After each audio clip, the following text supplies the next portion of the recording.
Very good afternoon, everybody. This is the last fourth session of the presentations. We have this time tried the seminar mode of presentations for the research work that is conducted by seminar for students. In the first three sessions, we had 21 presentations on various interdisciplinary research works. Today, this is the last fourth session, and we have 7 more presentations here also. Let us have a look at the list of the students and their topics on which they are going to make a presentation.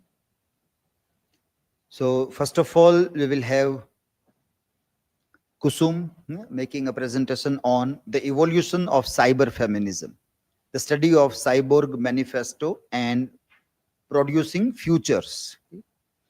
It will be followed by NANDA's presentation on From Tragic Heroes to Social Victims, a comparative study of T.P. Kailasam's plays, The Curse of Karna and The Purpose. The third one will be presented by DIVYA, and she will make a presentation on the evolution of time travel narratives, a comparative study of H.G. Wells's The Time Machine, Audrey Niffenegger's The Time Traveler's Wife, and cinematic representation in Avengers Endgame. Fourth presentation will be by AKSHAY.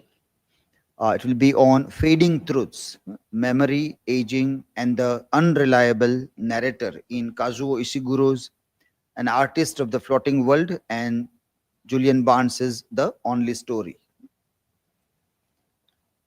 Thereafter, PRIYANSHIBA's presentation on animal narratives in Indian myths and Indian literature. HARDI's presentation thereafter will be on Can the Subaltern Speak, revisiting Spivak's theory in Arundhati Roy's The God of Small Things, and Kavita Kane's Karna's Wife, The Outcast's Queen. And final presentation will be by Khushi, Global Capitalism and Cultural Hegemony, Middle Class Identity in Chetan Bhagat's novels, One Night at the Call Center and Two States, the story of my marriage. Okay, so let us start with the first presentation.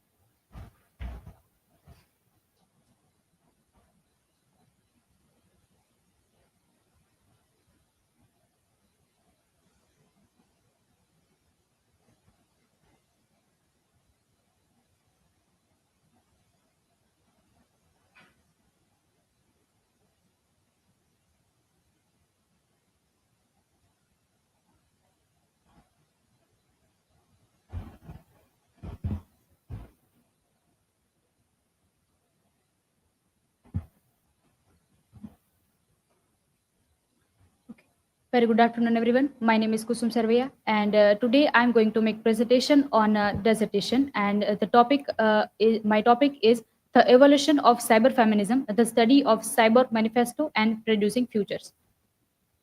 Here are the table of content, and let's start with introduction, the very first chapter of my presentation. So when we going to discuss the cyber feminism, so it is necessary to know about feminism first. So as we know that feminism has evolved through multiple waves, from advocating for legal rights in the first wave to embracing digital activism in the fourth. So cyber feminism, emerging in approximately 1990s, explored the intersection of gender and technology, positioning digital spaces as sites of feminist resistance. And to understand this theory, I have taken the text of Donna Haraway's The Cyborg Manifesto, which was published in 1985, and which introduced the cyborg as a metaphor, challenges traditional gender binaries, and embraces technological hybridity. And another one is Mandar Heke's Producing Futures, and it examines particularly post-cyber feminism, and it have been reshaped by capitalism, AI, and digital surveillance. So these are the hypotheses, research question, and objectives. So here's the literature review. So as we know that we have to understand the feminism first. So feminism is the belief in advocacy of gender equality, particularly in social, political, and economic rights. Then we have a cyber feminism, which is a feminist framework, obviously, and that explore the relationship between gender and digital technology, advocating for women's empowerment in cyberspace, particularly in cyberspace. And then we have a text of Haraway's Cyborg Manifesto. It introduced the cyborg as a post-gender identity, or we can say the hybrid identity. Then we have a work of Heke Mandar, which is a highlight how digital spaces reinforces existing inequalities through algorithmic bias and obviously corporate controls. And I have select these articles and some notable works. For example, if I would say about Sadia Plant's 0+1, which is link between women's history to computing, highlighting gender erasure in a technology.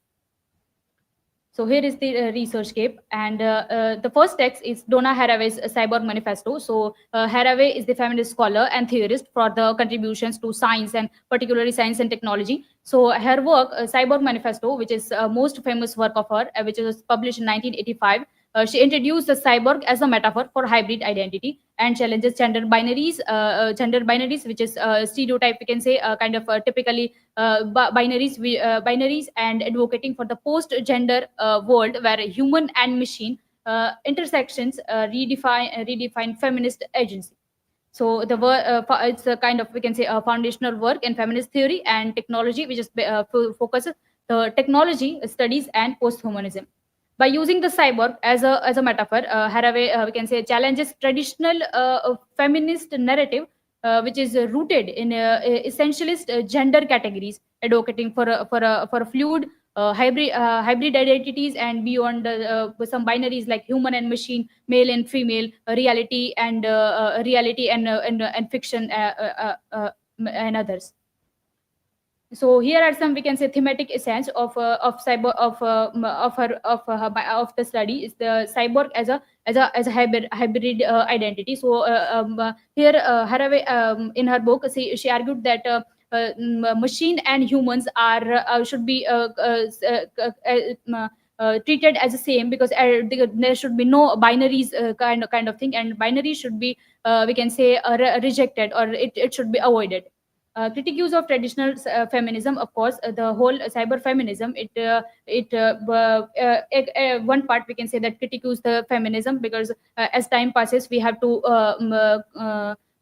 address new challenges, such as technology and such as the use of internet, and women's are the, we can say, characters who were oppressed by the male society. So why to not focus on their position on cyberspace as well? So this traditional feminism, critiques traditional feminism. And another one is breaking down the binaries, as she mentioned that humans and machine, the binaries, like man and women, machine and human, and real and fake, these kind of binaries should be neglected, or should be, it is breaking down, according to her, should be breaking down.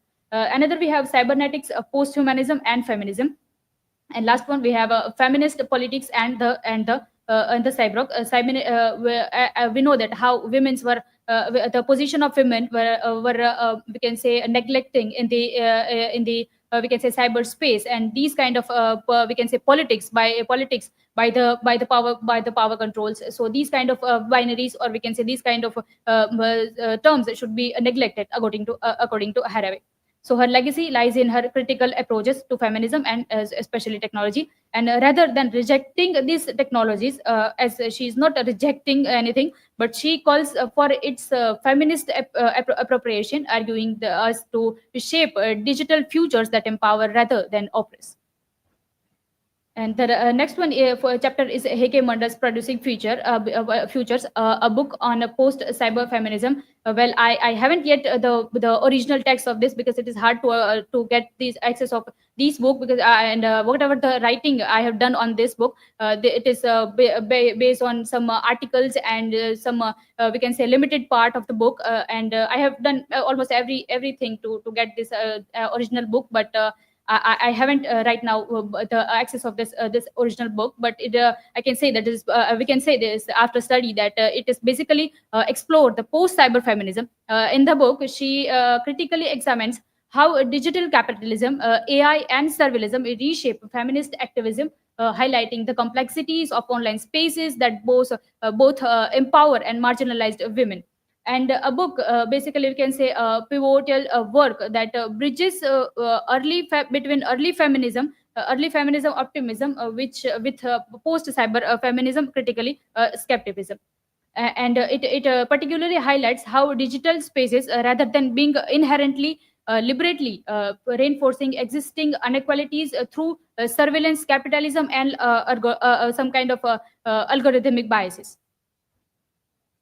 While we discussing the Hegemonder's work, so we should know about the post cyber feminism, which is particularly a theory which is slightly different about the cyber feminism, normal cyber feminism. We can say that these post cyber feminism particularly focus on the surveillance and capitalism and the work the thing like AI. So it emerged as critical response to the initial waves of cyber feminism. And cyber feminism, apart from this, focuses on intersection of feminism and technology, particularly the internet, aiming to explore the challenge gendered dimensions of digital culture. And however, as digital technology evolved, so did the complexities of surrounding gender and media representation. And while we can say that post cyber feminism critiques the earlier cyber feminist optimism by addressing how contemporary media and applications platforms can perpetuate existing social inequalities and stereotypes. And some things like it shift the book particularly shift from cyber feminism to post cyber feminism, and especially it focuses on how the AI and how the capitalism surveillance in how it entered in cyber feminism, technology and gender identity. So we can say that the old cyber feminism was basically focused on a space of women in a internet, and where the post cyber feminism we can say basically focus on technology and generally gendered identity. So feminist agency in the digital age, of course the main thing that how it focuses on feminist agency in digital age. And last one is intersectionality and digital capitalism. So here is the chapter of conclusion. We can say that some key findings, if I were to like to answer that, if I would like to say that it early cyber feminism as conceptualized by Haraway, celebrating technology as a means of transcending gender binaries and fostering feminist agency.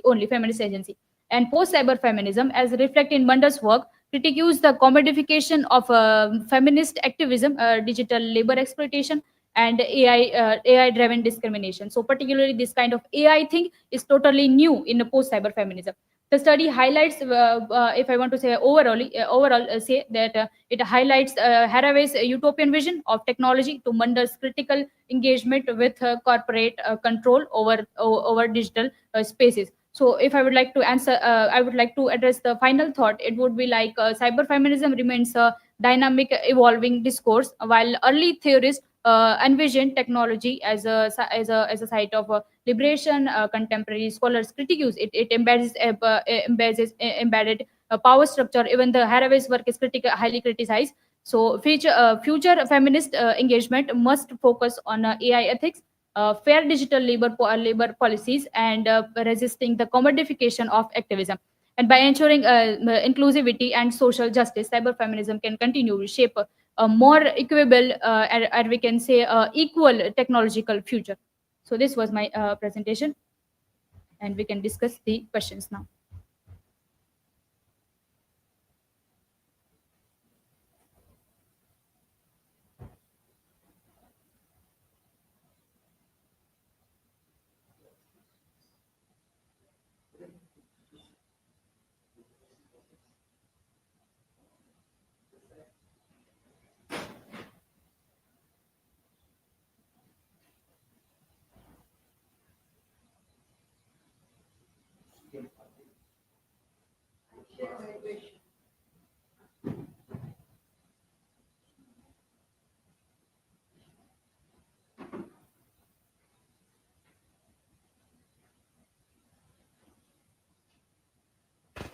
Kusum, my question is there. If the cyborg represent a future without gender binaries, does that mean feminism become irrelevant? Well, it is kind of thing. I can say that Haraway, she introduced the cyber feminism in her book, but she haven't said that the old binaries, or we can say old feminism, should be neglected, because as we know that how time passes, and we have to come with the time. We have to walk with the time and accept new things like AI and this digital kind of thing. So along with this, we have to focus on this, that though we have number of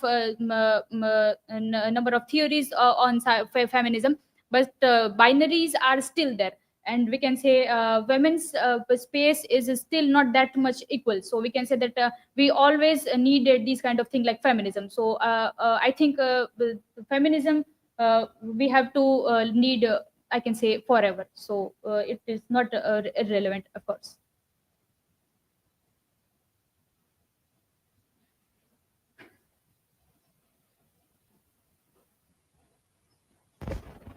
Kusum, my question is artificial intelligence the new invisible hand of patriarchy?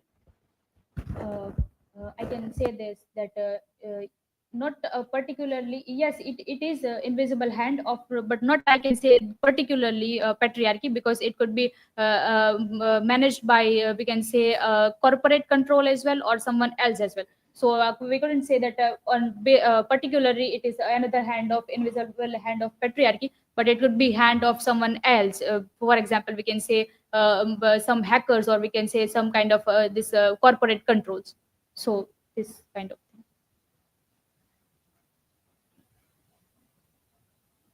Okay, there is one online question also. Anjana Patel is asking this question. Donna Haraway's Cyborg Manifesto rejects essentialist feminism. How can we reconcile with this with contemporary movements that are rooted in identity politics and bodily experiences? Okay. I can say this, that in contemporary movement that are rooted in identity. Okay, we can't, we can say, though Haraway essentially, she rejects the essentialist feminism, but according to me, it should not be rejected, because as we know that how modern we are, but binaries are still there, and there are many, we can say, movements where women's are still, are, we can say, women's are still, we can say, others are, or not that much equal, we can say, the both women, man and women, are not that much equal still there. So we can say this, that we need feminism, and but to neglect him or to reject him is not that much, according to me, it's not a worthy thing. So this would be my answer. So have you got this entire work, Producing Futures? No, sir. So you got only introductory page, no? Yes, sir. It's entire book. Sorry, sir. It's a book where exhibition is there by so many other people. Yes, sir. It is written by, totally edited by Mandar Heke, and the first thing is we can say article is written by Mandar Heke, and the whole book is edited by her. But the whole book is not available almost anywhere. I have searched, even I have her personally message her as well, and because and she haven't answered it, and I have mailed the Migros Museum, which is basically the hub of this book publishing, and the exhibition was held where it was held on Migros Museum. but they even haven't replied of the mail. They have not replied. Haven't replied. But that is the core, no? When you embark on research, Yes, the first thing that is required is that you should have primary source. primary source. Yes. If you don't have it, what's the purpose of doing research? Grave mistake is committed. So you keep on doing for 2-3 months, and then you realize that I don't have primary source. Sir, one thing that I want to say, that the post-cyber feminism is, as I was wanted to focus on post-cyber feminism, so I was not able, I mean, I haven't get any other book or any other work which is particularly on post-cyber feminism, and almost every source is said the same thing, that her book is particularly on post-cyber feminism, so I have decided that I should go with whatever that I have get. No, And see, some this is exactly what we try to do in last 2 years. That people tell, we don't believe in that. We try it on our own. We used to tell, ખેડ ખાતરીને ખંજવા જાતે જ કરવા. Yes. 50 લોકો કહે કે અહીંયા સારું છે એટલે મેં કરી લીધું એમ ન ચાલે. મેં તો જોવું જોઈએ ને, મારે તો પુસ્તક વાંચવું જોઈએ, જોવું જોઈએ. I have to read that book. yes. So if you do that so many people are telling, so I did, it means 2 years of our learning is zero. Post-truth blog you have written. What was all those that? Test, examine, observe, question, then only you believe into it. So if you do not read and you do that, then everything is coming down back to zero.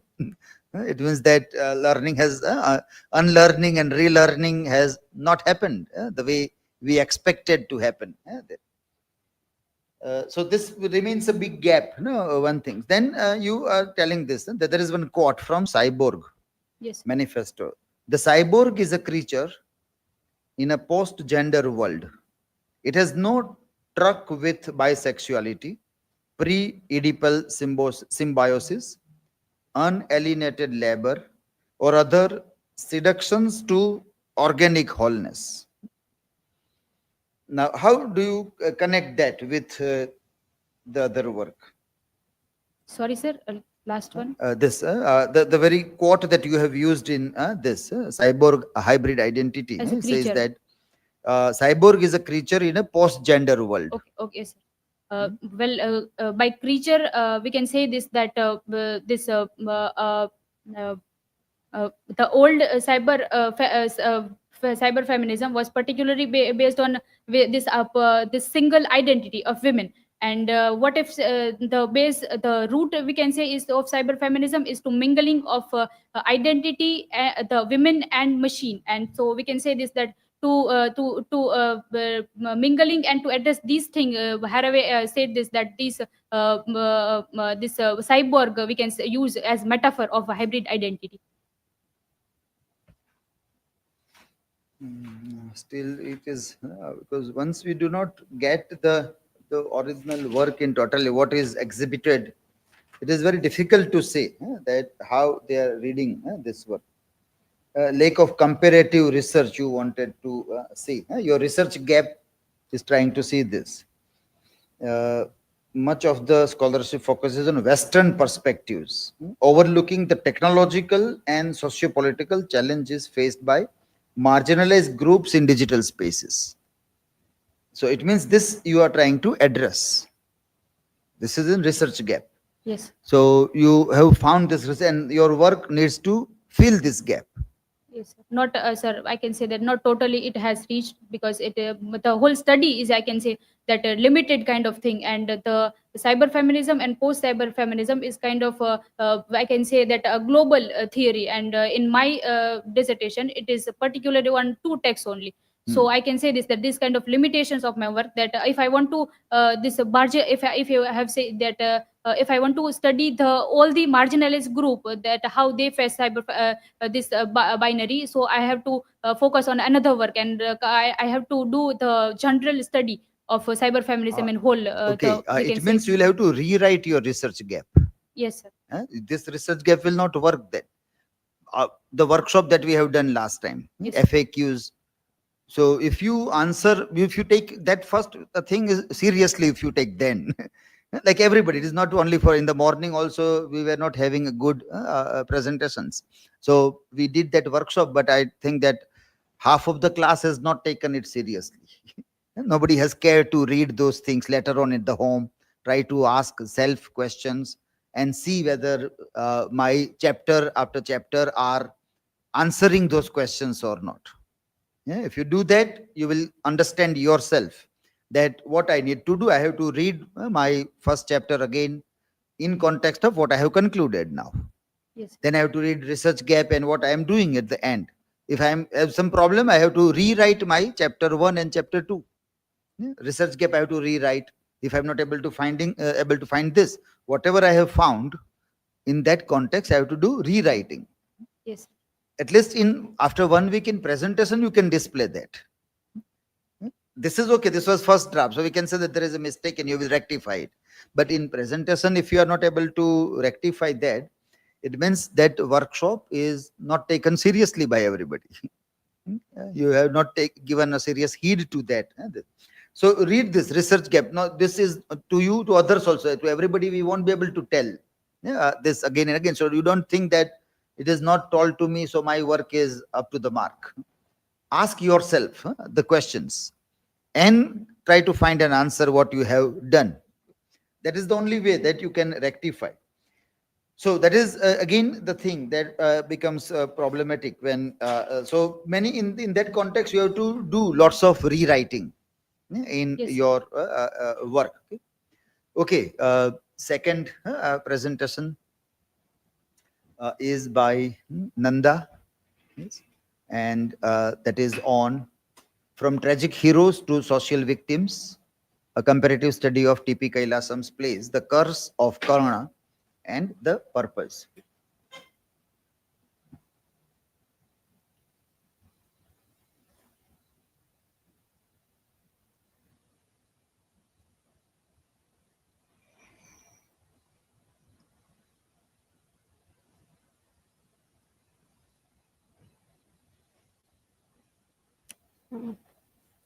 Hello everyone. My dissertation topic on From Tragic Heroes to Social Victims, a comparative study of T.P. Kailasam's plays, The Curse of Karna and the Purpose. Table of content, which I'm going to discuss in this my dissertation presentation. First, chapter 1 in introduction, background and context. Here, T.P. Kailasam's reinterpret Karna and Eklavya in The Curse of Karna and the Purpose. How and the narrative, how he shifted from the fate-driven tragedy to caste-based operation.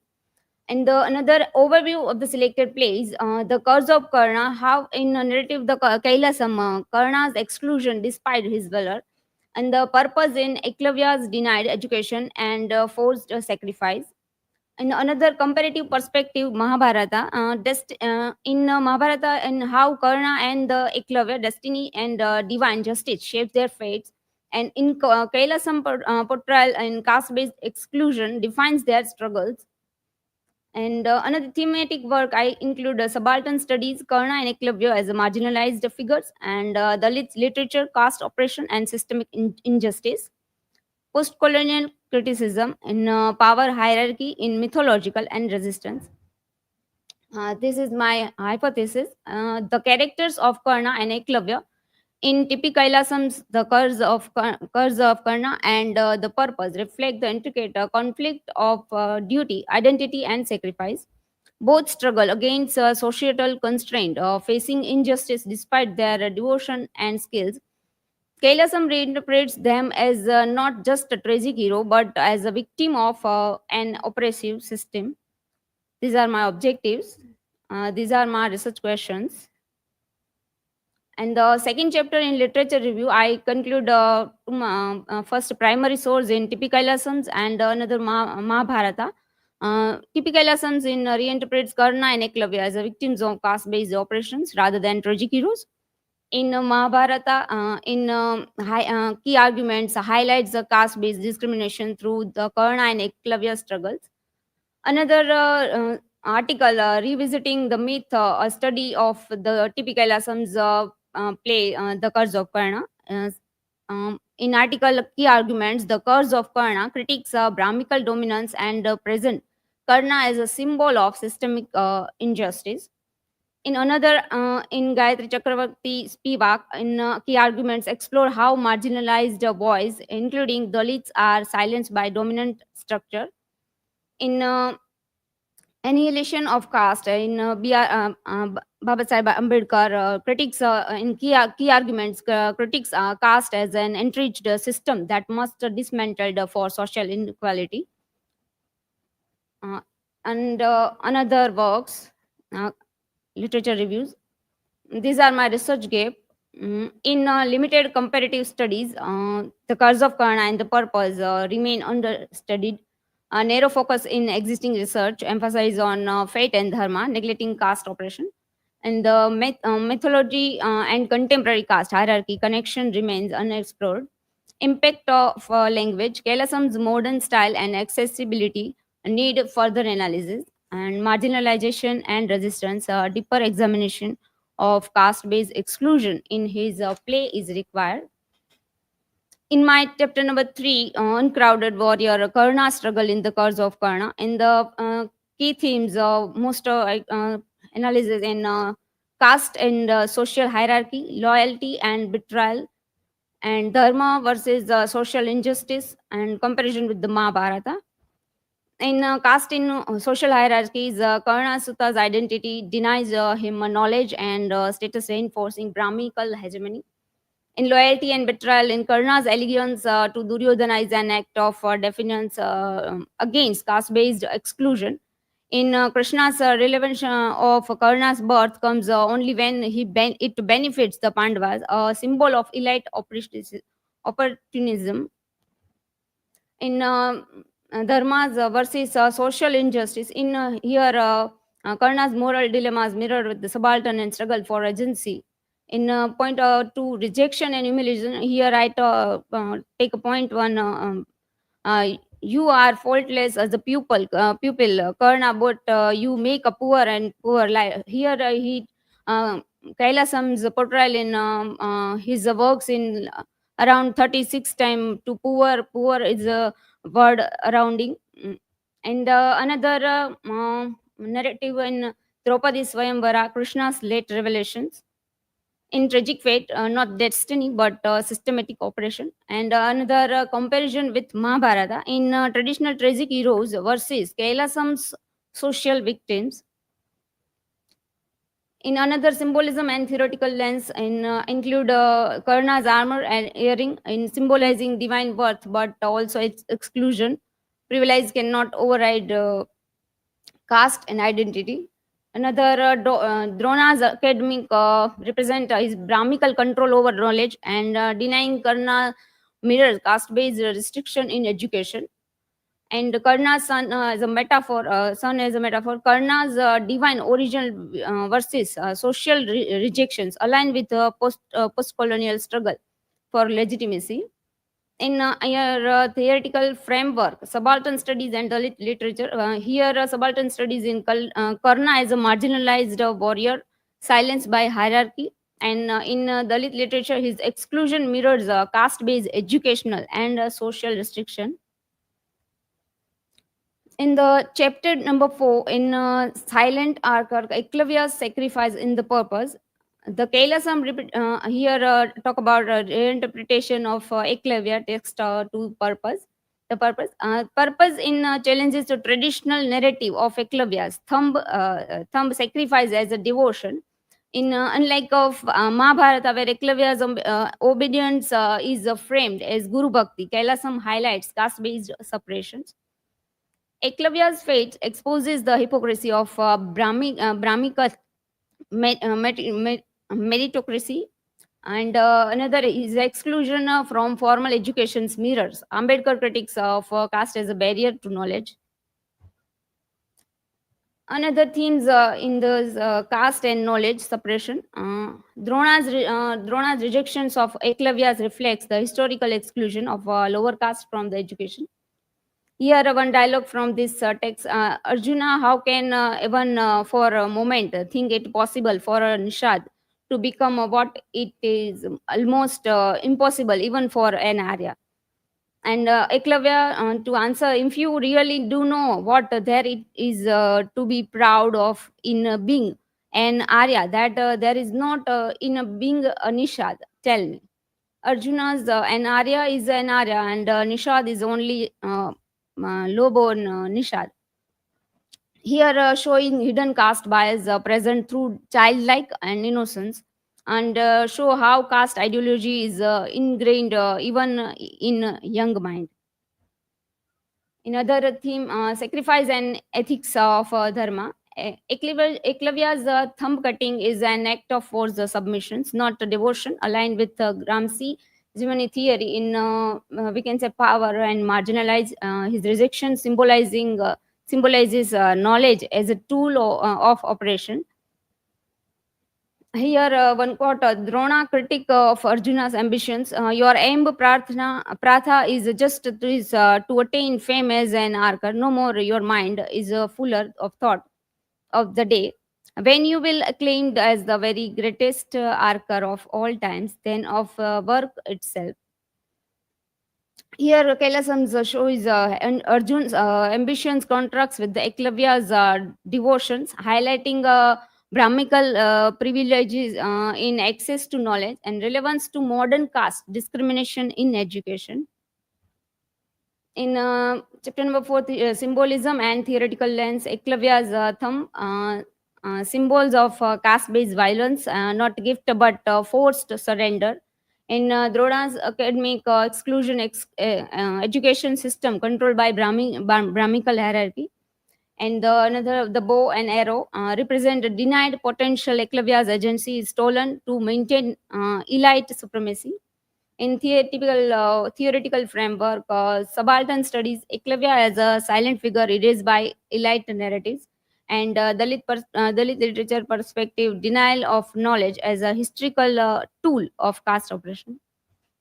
In my chapter conclusion, in comparative studies, Karna and Eklavya in Kailasam's plays, in most of shade struggle, both denial education and recognition due to caste. And the caste-based operations in Karna excluded from warrior class, Eklavya denied for learning, and another dharma versus social injustice, questioning Brahmanical dominance in knowledge and power. Forms of resistance, Karna fight through loyalty, Eklavya sacrifice in silence, and tragic fate in systematic discriminations, not divine destiny shape their suffering. And another last, Kailasam versus Mahabharata, traditional narratives of fate versus modern critique of caste-based exclusion. Here my limitations of the dissertation and limited scholarly analysis, few comparative studies, the curse of Karna and the purpose, and focus on selected themes, examine caste operations and other perspective, gender, religion, variations, need exploration. Theoretical interpretation, analysis centered on text, performance, and audience receptions require deeper study and further scope of research. This is my bibliography, primary source and second source. Thank you.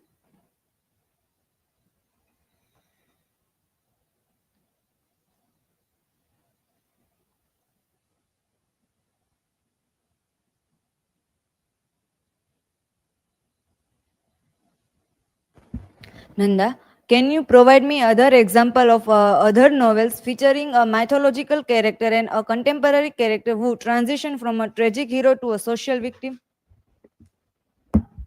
Yes, in mythological character, we can see Shumbhak Nam, who from Ramayana, and he killed by Rama because Shumbhak, who was a lower caste person, and he prayed to higher Brahminical hegemony to over. The kill by Rama and showing this power to higher Brahminical hegemony. And another contemporary character who can say Ronit Velendu, who was a PhD scholar and studied in Hyderabad University, but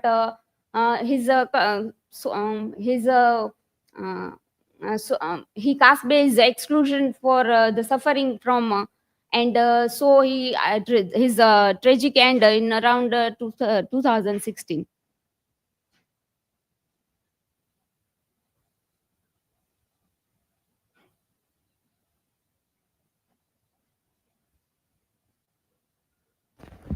So, Nanda, my question is that we have heard many times that Karna's downfall was due to his own moral choices rather than merely, we can say, caste oppression. So, how does your study addresses these critiques? Here we show the how narrative Kailasam's both the tragic heroes to transform from social victims, and we can say Karna was suffered from this societal behavior and exclusion from the society's stands. So he emphasized on his own way, he's like he's where he respect, he there go.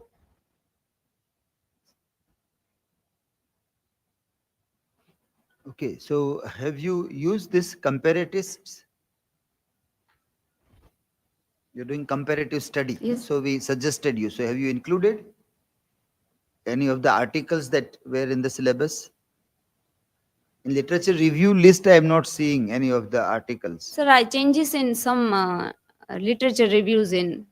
Hmm. No, what was suggested on that day?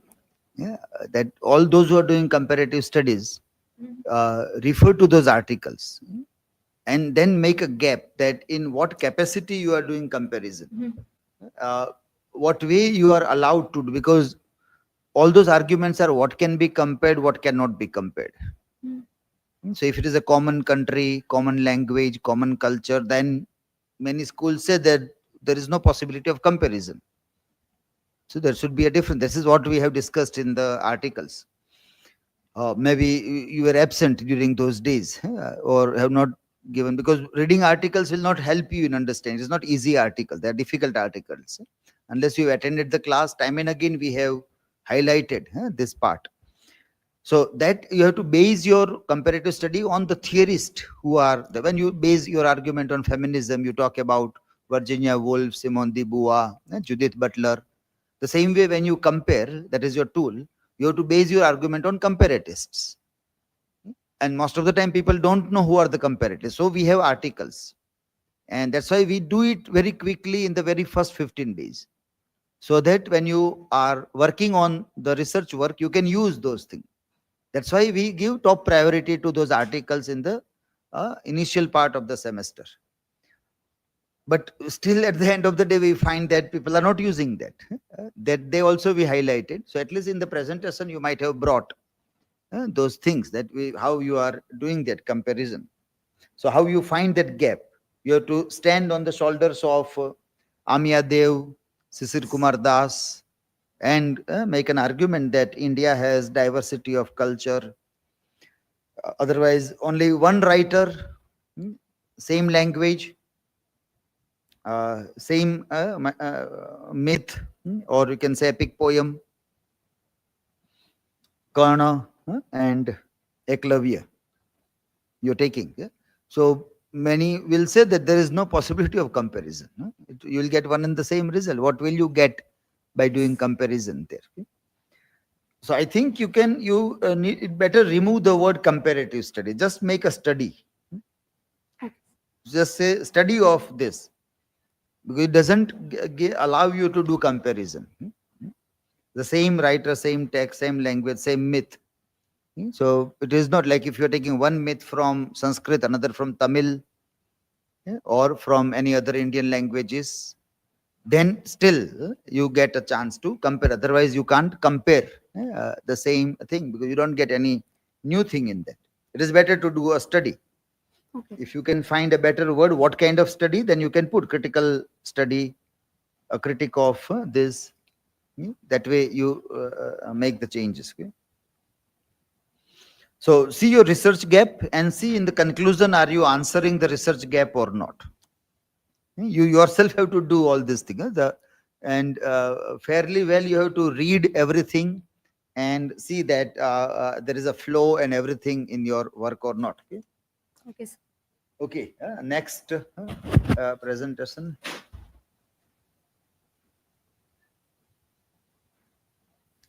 is by Divya, and Divya is making on the evolution of time travel narratives. Okay? A comparative study of H.G. Wells's The Time Machine, Audrey Niffenegger's The Time Traveler's Wife, and cinematic representation in Avengers Endgame.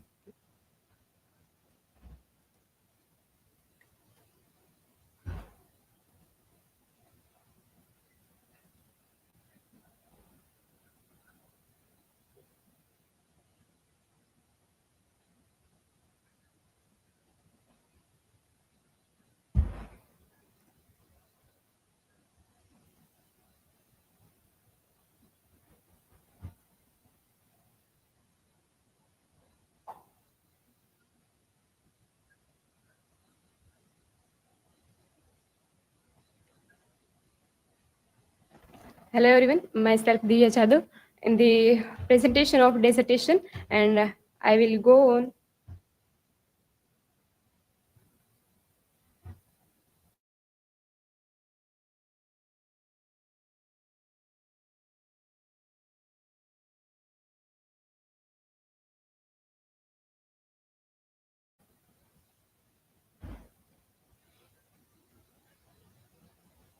Yes, you can start. Okay, I will go on. Slides in.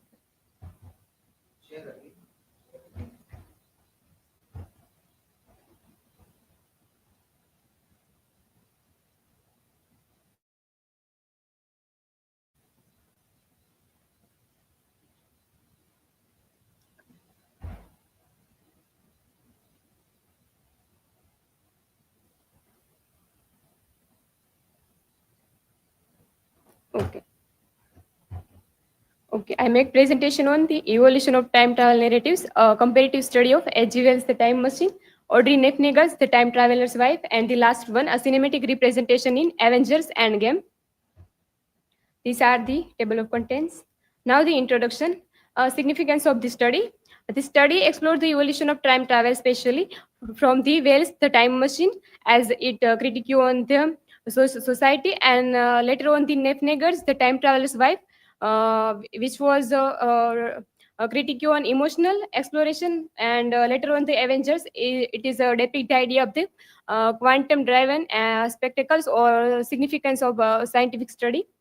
By comparing these three literary or cinematic representation, it examines that how storytelling mediums shape the themes, audience engagement, or philosophical inquiries into time travels. Now, the hypothesis deals that as a travel narratives, since in H.G. Wells' The Time Machine and Time Travel's Wife or the Endgames have how the evolved speculative critiques from the society to complex exploration of the emotional, ethical, and philosophical themes in the whole narrative.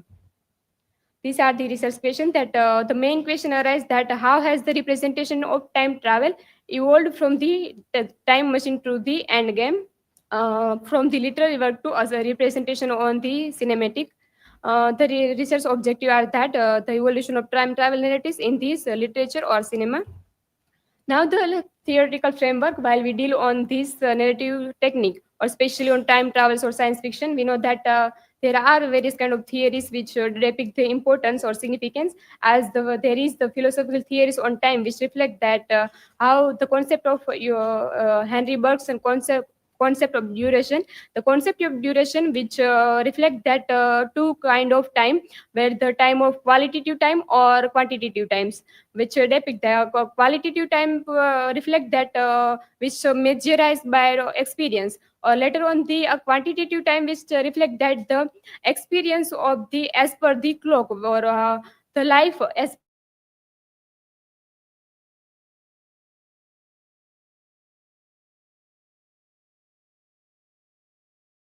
of temporality in being time.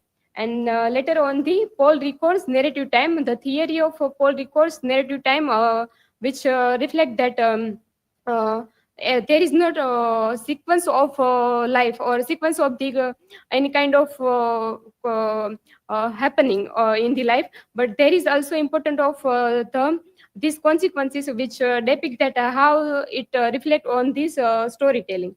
And on the theory of narrative and literary theories, where the Gerard Genet's narrative discourse, in which he depicts that how time it's important on present or past.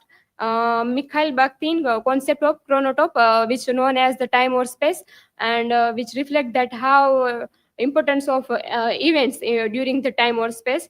Brain make hell, postmodern poetics, and in the science fiction and film theories, where reflect that Jameson's utopian thinking in science fiction, on the utopian thinking on Jameson's book archaeological imagination, and in which in his work reflect that how the passes through the past or the present, and importance of time on the past as well as in present. Baudrillard hyperreality, as we study in the cultural studies, that hyperreality depict the idea that how the fiction and reality work together. Now the literature review, as my research is the research focus on that how the representation of time travel focus on this work transformed through these three works: The Time Machine by H.G. Wells, The Time Traveler's Wife, Audrey Niffenegger, and the last Avengers Endgame. On this review of literature, we understand that how narrative techniques is important, as the time machine use the first person narratives through the narrative or time traveler or journey of time travelers, and later on the time traveler's wife, which reflect that how dual narrative perspective through the Claire protagonist, and Henry a protagonist, they both are the lover. And the last one is Avengers, which utilize the fast or visual or non-linear narrative in the whole story, defining the time travel narratives. As the early narratives work like the time machine, as well as focus on scientific and social impact, while on later on the modern or contemporary era, we find that how do the time traveler wife or the Avengers are focus on the emotional, ethical, and philosophical aspect, as well as the scientific aspect on the study.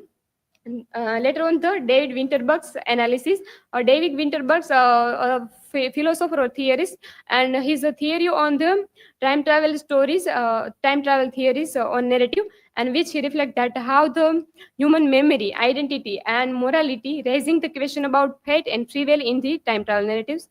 H.G. Wells and the genesis of the time travel narratives, which depicts his novel, that Time Machine, and later on the Time Traveler's Wife, how the novel explored the emotional and psychological dimension through the protagonist or his beloved Claire.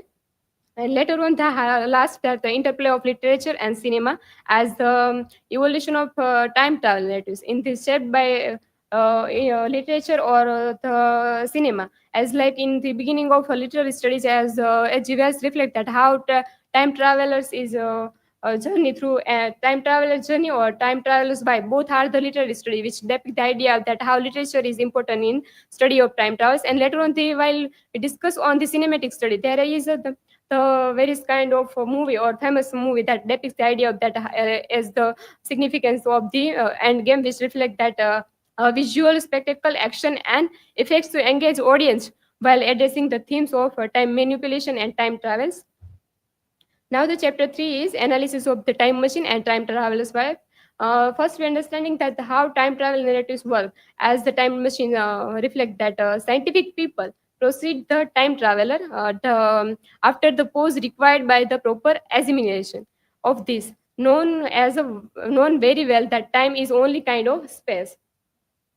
Travel narratives is popular since the 19th century, explored through time or through the as the popularized by H.G. Wells, The Time Machine, which was published in 1895, and later on as the stories of time travels, which reflect that themes like past or future, leading on the paradox and timelines or deterministic.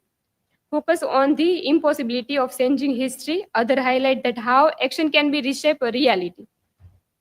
Now the key points in the evolution of time travel, as we study the theory especially of the time travel, and there is important kind of elements which reflect that mechanism, and time sleep, a communication from the future, precognition, and time loop, and especially with a study on cinematic representation, there is allows the idea of the record and experiencing of the time reverse. Now the HGVs and the genesis of time travels, as Herbert George Wells, he was known as the English writer, historian, and called as the father of science fiction. His work include The Time Machine, The War of the Worlds, and The Invisible Man, and The First Man in the Moon. H.G. Wells' The Time Machine is regarded as the foundational text of modern time travel narratives.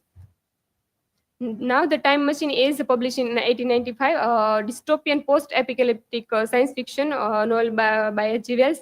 And there are characters like the time traveler wife, scientist, and invest a time machine, the whole journey of time traveler, and how he invention the time machine.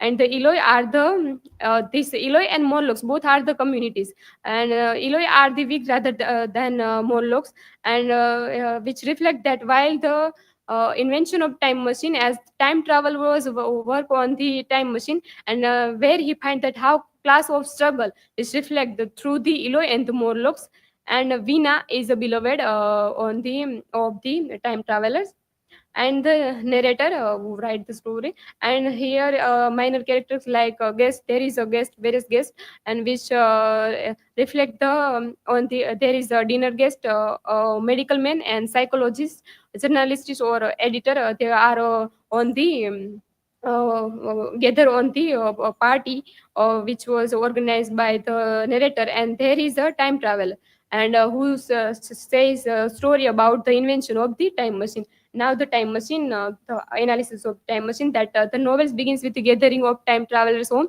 where all are the present, the guests are the present, and of the group of the intellectual guest, and from this there is a mechanism reflect while the guest answer question that where the traveler arise question that I make or invent the time machine kind of thing, and there is no one of them or a guest who are believe on them, and which reflect that there is no difference between time and any three dimension of space, expect that consciousness move along it, he argues, that time travelers argues. And later on the evening, while he was invention on the time machine and journey of 8022 or 701 AD, and how the time machine work, and where he first believes that Eloi, and on the journey of time machine, that he believes that Eloi are advanced race, and on the Morlocks are reflect that how dystopian futures are shaped to extreme or reflect that class struggle. And the reflection of themes, as the novels reflect that class struggle, reflection of time machine through the invention of technology, illusion of progress, which reflect that how the Victorian faith of progress, and invention of time travels, which reflect that how the sociological or biological regression as seen in the Eloi and the community of Morlocks dominance, as the Eloi says that rich had been too secure and the poor had degraded, as and so it end of the balance had a title. Class struggle is reflected in the novel through the Molo and Eloi, and time as a dimension throughout the novel, as invention of time travelers, the time machine, social critique on class struggle and dystopian vision, which reflect that our class division involves into the fragile of Eloi and predatory of the Morlocks. Now the second novel is that the Time Traveler's Wife, which how reflect the emotional philosophical dimension of time travels. As the novel which was written by the Audrey Niffenegger, and that blends between the science fiction as well as the romance between the Claire AKSHAY and the protagonist of Henry Temple. The characters are Claire AKSHAY, who was an artist or a sculptor, and Henry was a protagonist. He was a librarian, and he was suffering from the genetic disorder. And Alba D. Temple, she is the daughter of the both, and the novel begins that love between the Henry and the Claire Hampshires, and throughout the novel that how the Claire's childhood and first meet with the Henry and fall in love with the both, and because of the Henry's disorder, how the time travels reflect the involuntary reflection of the time travels, and they both have the daughter Alba, and as well as the Henry's disorder. Alba was also suffering from this genetic disorder. Because of genetic disorder, that how Henry was suffering throughout this time travel, and throughout the disorder of time travels, and last on the Henry's death and Claire's long wait as Henry's death because of this disorder, and Claire was waiting as her daughter while she was on the she was as in 5 years old, and Claire was died, and while Henry comes to meet them, and he knows that Claire was died. As the time travelers reflect that how the time traveler reflect in the time travelers vibe through the free will, as Henry's time travel suggests that life while Claire's real life experience highlight the tension between fate and personal choice, and the psychological and emotional toll of the time travels, which reflect through the characters of Henry is suffering from the genetic disorder, as well as the Claire is suffering from the weight, or how the suffering from their both the life fall. The fragility of the time and memory, which reflect that how the characters while highlight that the memory and throughout the genetic disorder, which emphasizing on the time or the nostalgic kind of memory, which suffering from the both side. Love beyond the time, as the romance reflect that with Claire and Henry's deeply interconnected relationship while they first meet on the while they were in 6 year olds, and which reflect that how traditional love story are progression or reflect the dimension of ethical and philosophical. Now the last chapter is cinema and time travel narratives. In the special study of the Avengers Endgame, I took special the last part of the Avenger, as there are 4 parts. Now the first we know about that cinema and time travel narratives or interconnection between that. The time travel genres had birthed some of the most significant and highest grossing film all of the time, as the Avengers Endgame, and it is particularly important genre so study in the cinematic representation, because it teaches us the live fully in the present and the face of fighting the future, and the evolution of this representation of cinema and time travels, how the significance reflect that the early experiment in the silent film, where the movie of the Last J and a Connecticut Yankee in King Arthur's Court, which is also reflect the Mark Twain's novels and depicted from the Mark Twain's novel. A Connecticut Yankee in King Arthur's is a fictional movie, and later on the time travel in superhero and Francis cinema, as the Marvel Studio represent that Doctor Strange and Avengers Endgame, as Doctor Strange reflect that manipulation of time, and Avengers Endgame the blockbuster or bluster of or a popularization era of the time travel narratives, so which reflect the back to the future and Terminus series. They both are the series which reflect the 4 parts, and classic science fiction films, the Time Machine and the Planet of the Apes. Now the study of Avengers Endgame. So as I mentioned that the movie in the 4 part. First one is Avenger, which released in 2012. Avengers Age of Ultron released in 2050, and Avenger Infinity War, which released in 2080, and the last one Avengers Endgame, the last part, which released in 2019. Now the whole plot of the or the development of the plot or time machine, that after the devastation of the Infinity War, the Avengers are reflect that how the Thanos tried to took out the stone, and throughout the struggling of Thanos through the American captain, and the Avengers learns to the from the Thanos destruction, as we find in the Infinity War, as the early part reflect that. And the 5 years later, as the movie depicts time travels through the New York of the Wakanda, and later on the New York, and tragedy strike when Natasha Romanoff sacrificed for as he took the a stone of soul stone. And if you find the soul stone and you are give your life, and where the Natasha Roman he gives sacrifice, she gives sacrifice of her life because to find us one stone of a soul stone. And later on, how the Thanos, as the Natasha is Thanos' daughter, and Thanos sacrifice her daughter and find the stones in final battles of Tony Stark and sacrifice while himself to them as the in the end game we find that Tony Stark and Steve Rogers were the Captain American, and the 4 5 characters are there as the Natasha Romans was sacrificed her death and she was died as the last were Thor leadership in the new Asgard, and Rogers returned to the stone. And in the last part we find that how whole stone of these 5 stone are reflect the community or unity of the Avengers throughout the no the cinematic representation in the movie. The characters are there are so many characters, but the important character are the Tony Stark, which reflect the time travel and redemption through in the Infinity part, where is where he was not find the stone and how the struggling to find the stone, and Steve Rogers time travel as a means of personal resolutions. And the Hulk last was the character which reflect the scientific as well as philosophical views. One time Hulk was a scientist and he worked on the invention of this time travel.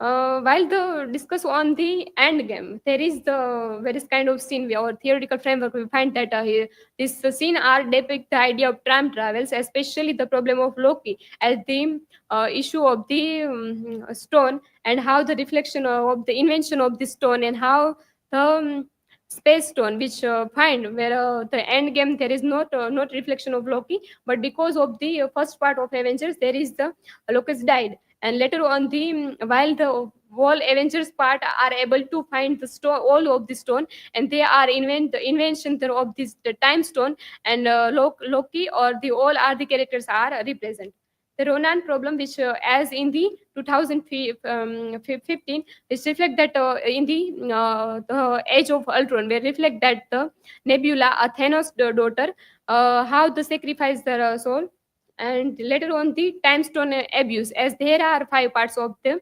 stone, and the struggling of the whole movies throughout the Avengers of the to beginning of the Avengers and the end game of the Avengers, the 4 parts of the movie Avengers, which reflect that the depiction the idea of that to create a new world as the struggling between the Thanos and the characters of Avengers, and the Captain American's conundrum, which reflect that is the last part of the movie, that how the captain and the rebirth of the whole are the unity of the Avengers, and which depict that how the end of the Thanos and after the death of the Thanos, which reflect that bringing the new world.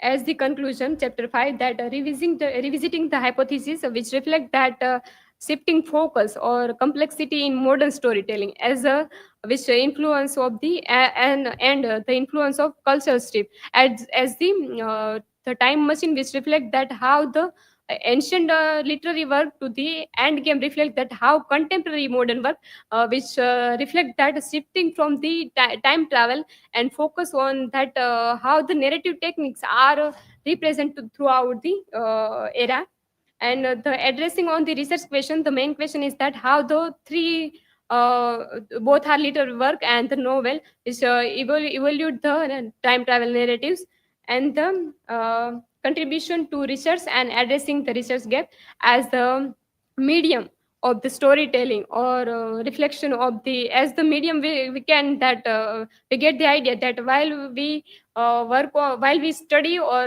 read any kind of book compared to while we watching the movie, it is immediately acceptable that we are understand whole idea about that. The future scope which reflect that investigate time travelers connection to AI and presented in reality, analyze the gender, race, and identity in time travel stories, The concluding observation which I find that time travel narratives evolve with the shift in the science, culture, and storytelling from throughout the three works. And future time travel stories will integrate new technologies and scientific advancement, as my research gave depict that throughout the future time travel stories will integrate the new technologies through how this idea of time travels reflect on the future's study or the contemporary study, which reflect the idea that what kind of invention we find in the time travels. These are my references. And thank you. Now, anyone who have a question, feel free to ask.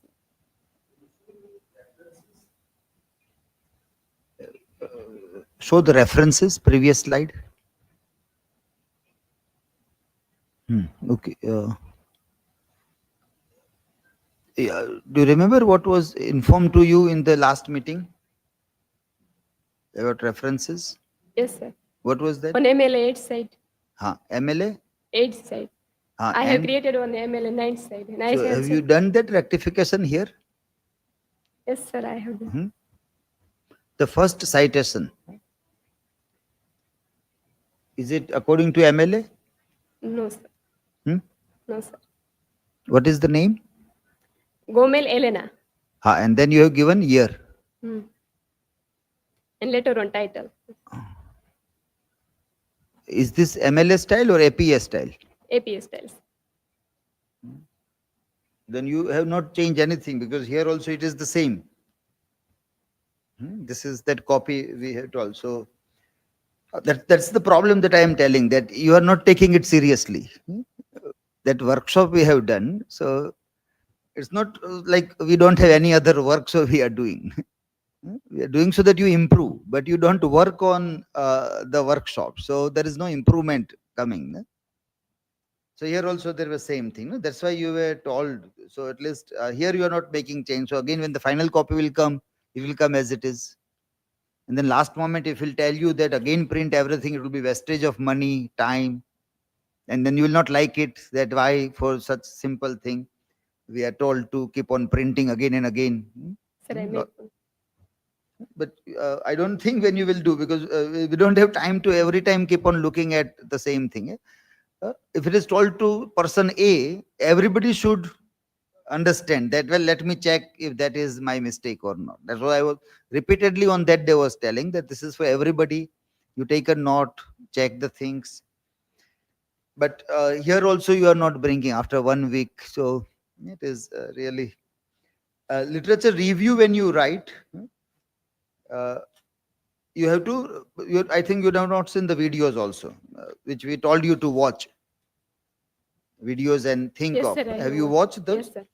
Then you were supposed to understand that you have to read so many research articles and find the gap. But here I don't see any such works being referred here. You're not, in this, you're not talking about your primary source, but secondary sources that you try to analyze, so that what other research work is done, that you are doing analysis. And why do you do literature review? So you can find research gap. So at the end of that chapter, there is research gap written. Here it is not that also, but I thought it will be in the slides. But in the slide also, you have not put research gap. The research gap I find about that while we depict the idea on time travels, that's why I push on the one research gap, that how it's depict on the modern to the ancient time, the reflection of the both novel and the movie. No, And that's why in the conclusion you are writing addressing research gap. But if there is a research gap in second chapter, then you will conclude in the final chapter. There is connection with all the chapters. Okay. That's what FAQs are all about. That all the 5 chapters should be connected with. You can't write something in conclusion which is not mentioned earlier. That's why the purpose of FAQ is there. So you get an idea that how all the chapters needs to be connected with each other. You have written it separately. One you have written in December, then January, February. So you don't remember what you have written in. Nobody remembers after 2 months ago.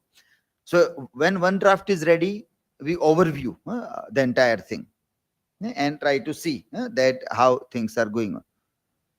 So that work is not done. That's why we did that workshop. So you are saying here that you are research gap by examining time travel narrative, cross medium, comparative approach. Once you will take comparative approach, you will have to use comparatist also, which also is not there in the title. You have not you use the word comparative study. So again, you will be in a problem when you try to use as simple as if you are talking about post-colonial studies, you will have to talk about Edward Said, Gayatri Spivak. You can't do post-colonial studies without Franz Fanon and those. If you're talking about feminism, you can't do without Virginia Woolf, Simone de Beauvoir, those. How can you do comparative study without comparatist? Very simple. Whatever approach you are taking, there are somebody who has given the approach. Feminist approach, post-colonial approach, comparative approach. So if you don't use that, then there is a huge problem. Then explore travel time with individual works or genres. Few studies have juxtaposed literature and film to investigate how time travel functions across different storytelling modes by integrating literary analysis with cinematic critics. This research enhances the understanding of how time travel narrative adapts to shifting cultural and technological landscape. Then, while Wells' approach is rooted in social critique, Niffenegger's narrative foregrounds individual experience, and Avenger integrates these perspectives within a blockbuster framework. Now, what is this blockbuster framework? The reflection of both ideas that No, blockbuster framework. What does it mean? the popularization of the Popularization of? of the movie or the That is called blockbuster framework. no sir. Anybody has given that word? Like when you do literature review, you get some terminology. People are talking about specific word. As For there example, is Martin concept of- Esslin speaks about absurd. there is a concept of this blockbuster or by I forgot the name, but the publication or the blockbuster, there is this reflection of this concept of this blockbuster. No, blockbuster normally means films which are super hit on box office. But how does that become a framework to integrate social critique and individual experience, which the other two works are doing on something that is made for a popular film, box office film? Blockbuster is a super hit film. So within that how do you justify this? So this all needs to be rectified, corrected. A streamline should be given in all this thing. All these errors you have to remove and try to look at all the chapters. At a single go, you read and see what minute errors are remaining, what loose things are there. That all you have to rectify. Okay, we take next. You answer in this comment. Comment. You give the answers. Okay, next presenter is Akshay. Yes. Akshay is making presentation on fading truths, memory, aging, and the unreliable narrator in Kazuo Ishiguro's The Artist of the Floating World and Julian Barnes's The Only Story.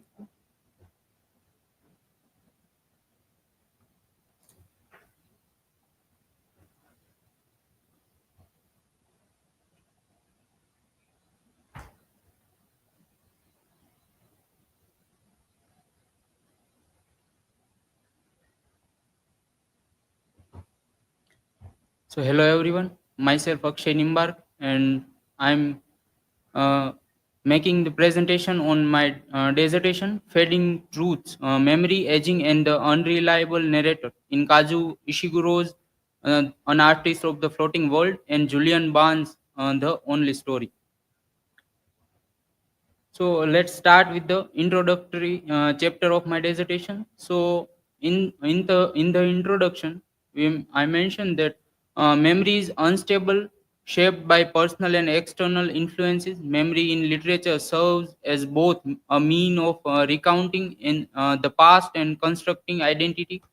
The study examines An Artist of the Floating World by Kazuo Ishiguro and The Only Story by Julian Barnes.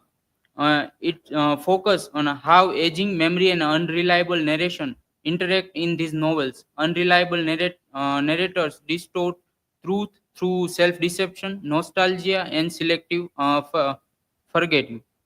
Background and the significance of the study. So, aging and memory are central themes in contemporary literature.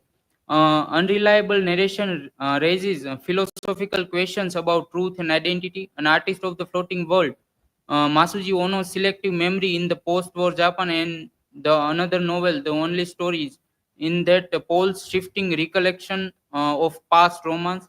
The both novel questions whether memory serves truth or self preservation. So we all are very familiar to both the novels, so we are not going deep into the introductions of the novel. So my hypothesis for this study is an artist of the floating world and the only story. Ishiguro and Barnes use aging and memory to deepen the unreliability of their narrators, highlighting the tensions between subjective truth and the self-deception. Through these unreliable narratives, the author explores the complexity of personal identity and the moral consequences of selective recollection. These are my research objectives and research questions. And now, chapter 2, literature review. So, for this study, I took memory study, aging study, and unreliable narration. So, first, unreliable narration. So, unreliable narration refers to a storytelling technique where the narrator's credibility is compromised due to biases, selective memories, or intentional deception. So, Booth introduced this term and highlights how readers must actively interpret inconsistencies to uncover the hidden truths. So if we talk about relevance in these both novels, then in The Artist of the Floating World, Uno's selective memory and self-justification reflect Japan's post-war struggle with historical accountability. In The Only Story, Paul's romanticized yet contradictory memories highlights emotional biases and instability of personal truth. If we see comparison of unreliable narration in both the novels, then we may find that Ishiguro critiques collective historical memory, while Barnes explores subjective emotional recollection. Both use narrative unreliability to examine identity, morality, and the distortion of memory. The second term is aging. So aging is a biological, psychological, and social process of growing older, often influencing memory, perception, and identity. In literature, aging is a frequently linked to retrospection, self reinterpretation, and narrative unreliability. If we see this relevance in these both novels, then in the first, Artist of the Floating World, aging amplifies Masuji Ono's selective memory as he revises his past and reconcile with Japan's post-war. And then Barnes' only story in that Paul's aging shifts his perspective on love, turning youthful idealism into regret and emotional detachment. And in comparison, Ishiguro ties aging the cultural and historical reckoning, while Barnes present it as a personal emotional revolution. Both shows aging as a force that distort memory and complicates self-truth. The third term is memory. So, memory is a cognitive process of recalling past experiences shaped by perception, emotion, and external influences. It is reconstructive rather than fixed, making it susceptible to distortion, biases, and selective recalls. In The Artist of the Floating World, memory is a tool for self justification, and the only story, memory is unstable and emotional. In comparison, Ishiguro critiques historical revisionism, while Barnes explored personal emotions, reinterpretations. Both use unreliable memory to question identity, truth, and self-deception. This is my research gap. So through this analysis of the both novel, this dissertation has examined how memory, aging, and unreliable narrator intersects to shape the protagonist's self-perception and their understanding of the past. So, chapter 3, memory, aging, and unreliable narration in both the novel. So, memory, aging, and unreliable narration in the Artist of the Floating World.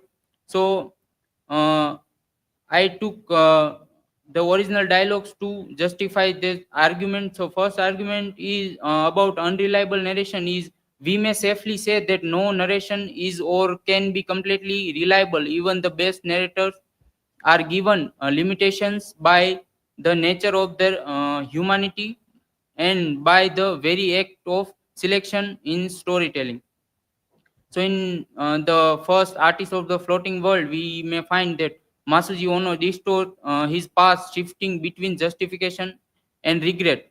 There is the original dialogue where he says, "There are moments when I look back and find myself wondering, it's my effort, my influences were perhaps harmful, if perhaps I took the wrong path." So, by this dialogue, we find that how his past was restored. So memory as a construct, uh, remembering is not the re-existation or innumerable fixed lifeless and fragmentary traces. It is an imaginative reconstruction built out the relation of our attitude towards a changing environment. So Ono recollections change based on the present need and aging and loss of authority. So aging produces not just a physical decline but crisis of identity where the self becomes divided between the person one remember and the body that continues to change. So we also find many other characters like Noriko, who is daughter of Ono. Her changing perception of her father's past and her recollections of engage with his former status highlight generational shift in memories and identity. There is another character, Matsuda, a figure who also revises his past but approaches it differently than Ono, providing a contrast in aging and memory reconstruction.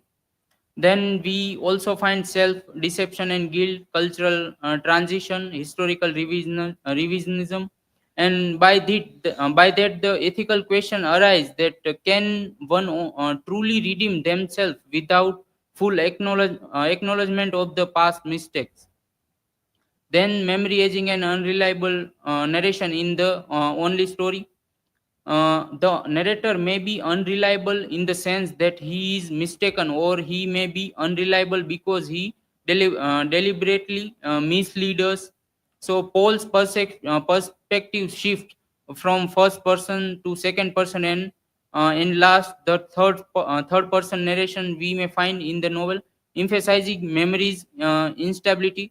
So there are three original dialogues which we may find that how his perception shift from first person narrative, second person narratives, and third person narrative. And selective memories. So memory is always vulnerable and reinterpretation as it is shaped by present concerns, ideological pressures, and cultural transformation. He romanticized Susan, but later realized that the flaws in their relationship. Memory and subjectivity. Memory is not a static archive of the past, but dynamic process that is continue reshaped by present need, interset, and cultural context. So Paul also recollect his first love and unreliable and ever changing. So in the novel, we also find that Paul's perception were also changing over the times. And then in that novel also we find some other characters like Susan, uh, who while the novel is narrated by Paul, Susan's aging and memory loss due to alcoholism and possibly cognitive decline could be analyzed as a counterpoint to Paul's evolving recollection. So here, Susan's memory, we find that due to alcoholism, his memory was lost. So in this dialogue, we may also find that when she says, "You remember things in a certain way, don't you? But I don't always remember the same way. It's all a bit of noodle sometimes." Then another character we find Gordon, Susan's husband. Although less developed, he embodies the different kind of memory preservation, rigid, oppressive, and resistant to revisionism. Then we may find aging and emotional resentment, love and emotional entropy, psychological influences, and ethical dilemmas we also find. Then chapter 4, comparative analysis of both the novels, that how memory, aging, and the unreliable narrator, this function work in both the novel. So memory is not a neutral record of the past, but it is shaped by social, political, and cultural forces. Societies distinguish between two types of memory. First one is communicative memory, which is short term based on personal experiences, and the another one is cultural memories, which is long term institutionalized through literature, history, and media.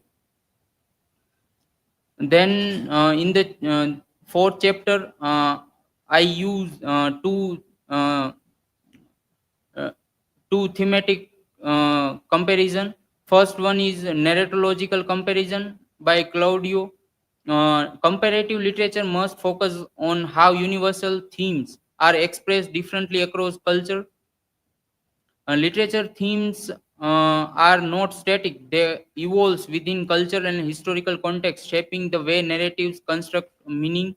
The comparative study of literature is not just about identifying similarities, but understanding how different culture modified and adapt shared narrative structure. So by this theory, I found many similarities in the both novels. That both novels are unreliable memory to shape the protagonist identity and reconstruct the past. The protagonist Ono and Paul reinterpret their past as they age, altering their memories to make sense of their present selves. Then both narrators are unreliable due to selective memories, self-deception, and emotional biases. Then the novels explore how memory is distorted by guilt. In the character of Ono, we may find that, and by regret, we find this by the character of Paul, making them psychologically layered. As the protagonists reflect on their past, their perception of truth change, leading to contradiction in their storytelling. Both characters experience lose his former status and artistic legacy, while Paul lose his youthful love and idealism. These both novels question the morality of self-deception. Is it better to remember the truth or reconstruct the past to cope with reality? Then the narratives blend the past and present, showing how memory is fluid and constantly reinterpreted over time. And both novels conveys a sense of melancholy and nostalgia as their protagonists struggle to reconcile with their past. By that we find that both novels shows memory as a fragile and shaped by aging, raising, and rising the question: do we remember truthfully or reshape for self preservation? Then we also find the key differences between both the novels. Uh, the both the novels has many key differences, like memory reshaped by historical revisionism in Kazuo Ishiguro's Artist of the Floating World. On the other hand, memory reshaped by nostalgia and regret by Julian Barnes in The Only Story. Then gaps, omission, contradiction force the readers to reconstruct the truth.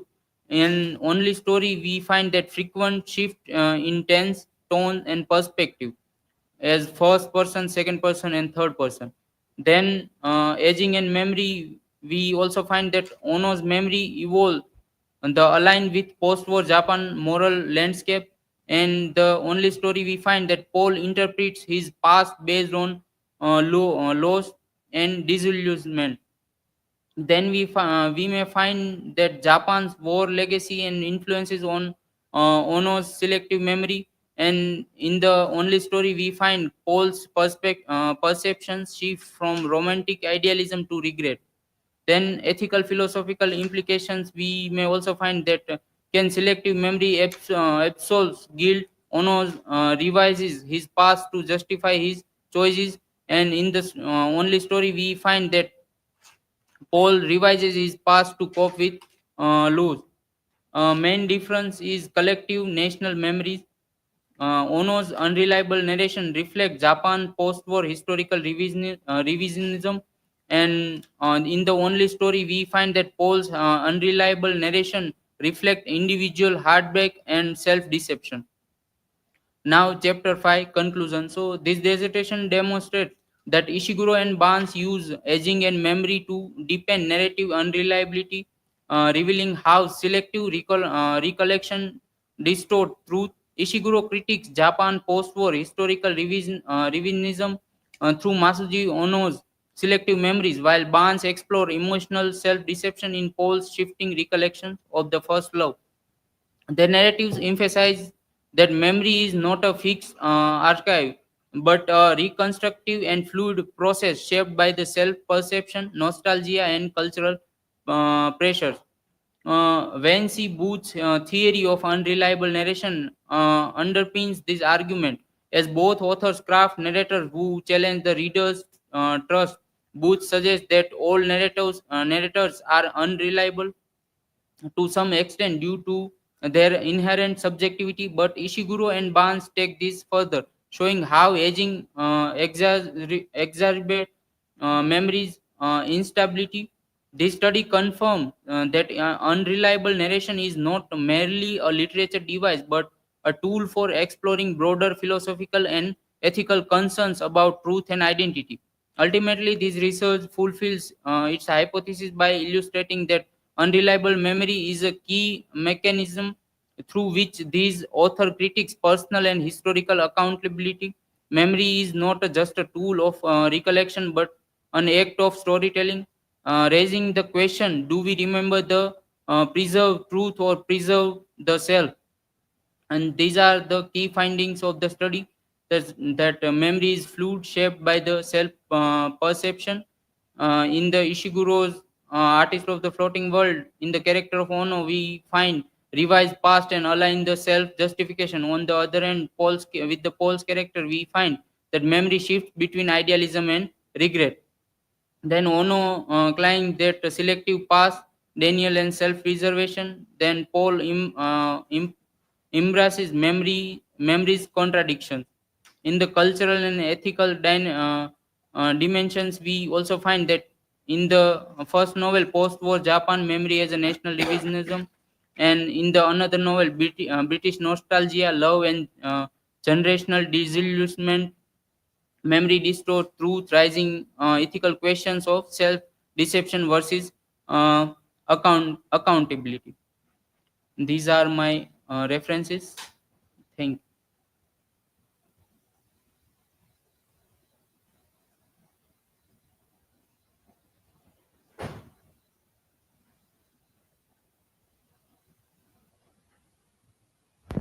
Akshay, my question is that to what extent do these both novel critique the concept of objective truth through their use of unreliable narrators? So we see that both the novels uh, suggest that memory is unreliable, and it also shaped with personal experiences, biases, and aging. In the first novel, The Artist of the Floating World, we also find that how Ono reshaped his past to justify his action, and that also suggests the post-war of Japan with historical truth. And in the other novel, the only story, we find that Paul's how Paul's perception changes over time, and it shows how memory evolves. And by these, both the author Barnes and Ishiguro suggest that there is no only objective truth, but there is only a subjective version of the past.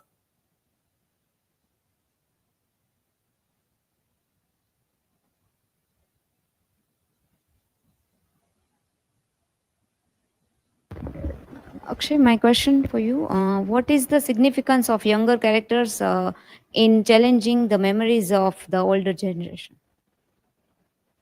Yes, there are many younger characters we may find in the both novels.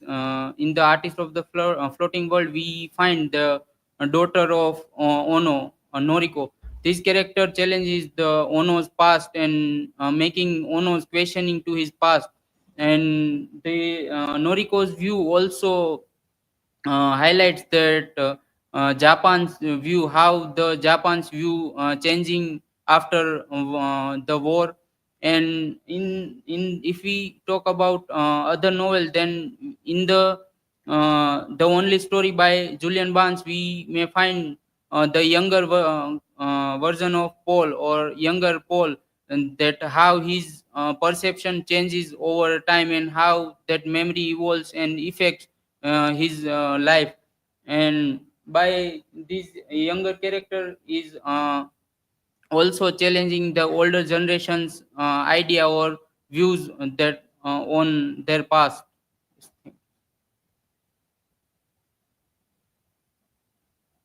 So, this question is a good one. Huh? This can be seen as a dissertation topic, and you can explore that there are daughters in both the novels and how they are looking. Huh? Susan MacLeod's daughter, Martha and Clara. Huh?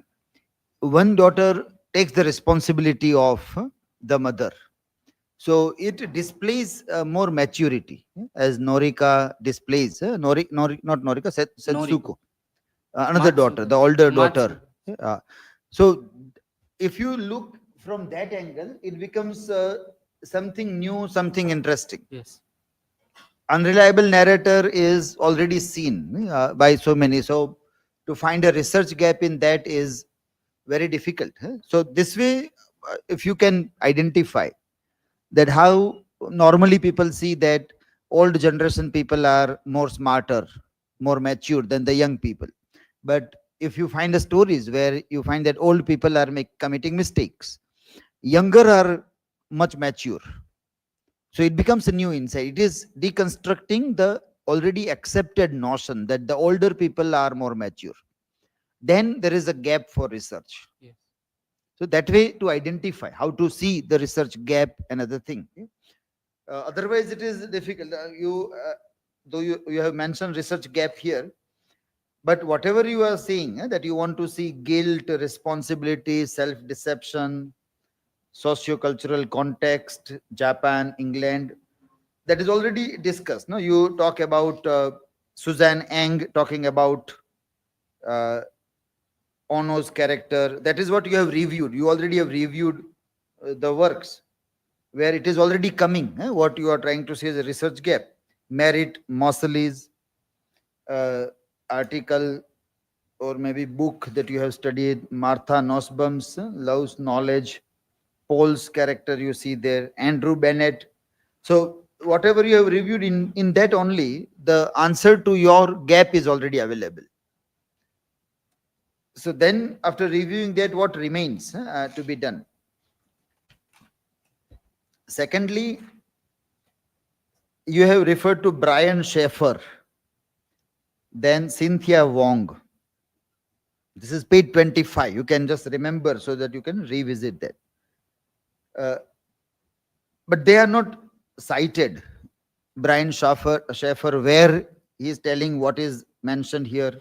Cynthia Wong, where it is telling. And directly one article by Ray Kasturi Sinha is cited. So Ray Kasturi Sinha is citing Brian Schaeffer and Cynthia Wong, which you have taken the entire paragraph in your literature. Now that is not the right way to do. What Ray Kasturi is telling, that only you have to cite. If you want to cite Brian Schaeffer, then Kasturi Singh might have cited Brian Schaeffer. You have to go there. You have to read that, and then you have to bring that. In that work also there will be citations. Yes. So from that you have to go there and directly cite this. This is not the correct way of writing. In research writing, this is not right. This way you have to change. Whatever you are citing, what is something original that that person is telling, that you cite with that person's name. If that person has done the literature review, I pick up that entire literature review paragraph or paragraph, and then I cite it not right way to do research writing. Okay, next presentation is Priyanshi, yeah. And she is making on animal narrative in Indian myths and Indian literature.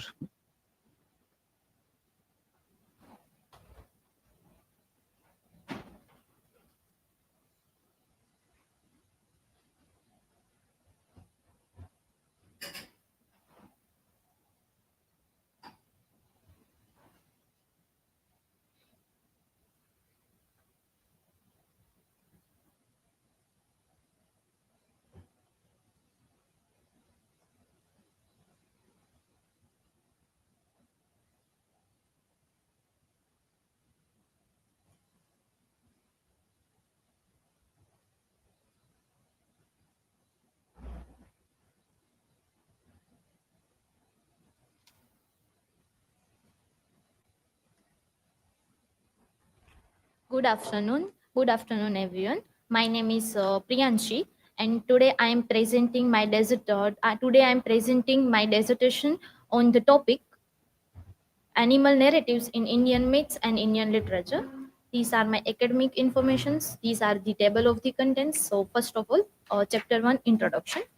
So, in this research, I explored the significance of animal symbolism in both Indian mythology and Indian literature, and also focuses on how scared animals, particularly tiger, elephant, and horse holds deep spiritual, ethical, and cultural perspective, and how their roles evolves from modern literary works, especially works of R.K. Narayan and Ruskin Bond. Significance of study. So, uh, so this study connects Indian mythology with Indian literature, and highlighting shifts in human-animal relationship over the time, and also explores how animals are portrayed as divine beings in myths, and how their roles changed in literary representation in the works of R.K. Narayan and Ruskin Bond, and several themes are covered in this study, include mythological significance, in where animals represents as divine entities, moral agents, and cosmic symbols such as Durga's tiger, Ganesha's elephant, and Kalki's horse. And on the other hand, in Indian literature, they are represented animals as symbols of ambition, ethical dilemmas, and cultural shifts, such as for example, the man eater of Malgudi and the horse and two goats. Significance of animal narratives. So, animal in Indian mythology symbolize spiritual, cultural, and ethical values, such as scared animals like the tiger as Durga's Vahana, Ganesha, and Airavat, and horse like a Kalki's mount embody power, wisdom, and transformation. So these mythological animals figures reflects divine attributes, cosmic order, and human virtues. So now evolution in Indian literature. So in Indian literature, Indian authors like R.K. Narayan and Ruskin Bond use animal symbolism to explore human ambition, morality, and societal changes. So in the works of R.K. Narayan, his novel The Man Eater of Malgudi, he critiques human intrusion into nature and ethical corruption, while his short stories collection, The Horse and Two Goats, explore cultural misunderstanding and traditional values. Likewise, in the works of Ruskin Bonds, The Room on the Roof, where the elephant symbolized nostalgia and companionship, reflecting the protagonist's emotional struggle and search for belonging. So, in this study, I applied two theoretical framework: archetypal criticism and anthropocentralism. archetypal criticism, which recurring animal symbols reflecting universal human experience, and on anthropocentralism, it explored how literature portrays animal as a metaphor for human concern rather than autonomous beings. These are my hypothesis, research question, and objectives. Chapter 2, literature review. So this chapter 2 literature review highlights existing research on particularly on Indian mythology and literature, and it explore spiritual, ethical, and cultural interpretations of animals in traditionally and literary texts, particularly text of R.K. Narayan and Ruskin Bond. So animal in Indian mythology is symbolizes scared animals. For example, Garuda, Nandi, tiger, elephants, horse, they represents divine power, morality, and cosmic orders. And it's a high, and so in ancient texts like Panchtantra depicts animal as a moral guide and embodiments of dharma. So this study highlights myths explaining natural phenomena, social hierarchies, and warrior traditions through animal symbolism. So animals in Indian literature, so particularly R.K. Narayan's The Man Eater of Malgudi, use the animal of tiger to critique modernization and moral decay, and the horse and two goats explore cultural misunderstanding through animal imagery.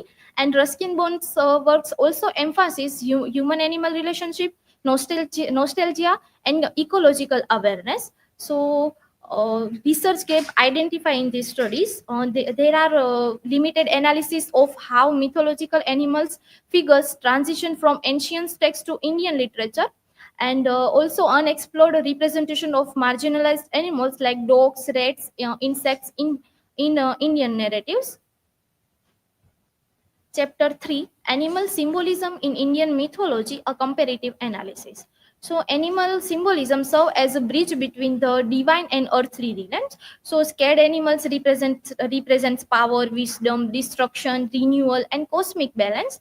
And so these chapters explore particularly the tiger, elephant, and horse, and analyzing their divine associations, symbolic meaning, and narrative roles. So these animals embody both martial and spiritual dimensions in Indian cultural thought.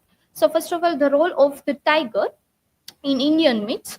So the symbol of the tiger symbols are powerful and represents furiosity, divine protections, and power, and it closely linked with goddess Durga, also a Lord Ayappa and Lord Shiva, and tribal traditions such as Varli and Gond communities worships tiger as a Vagoba, a protector deity. So it's symbolize both destructions and preservations in Indian mythology.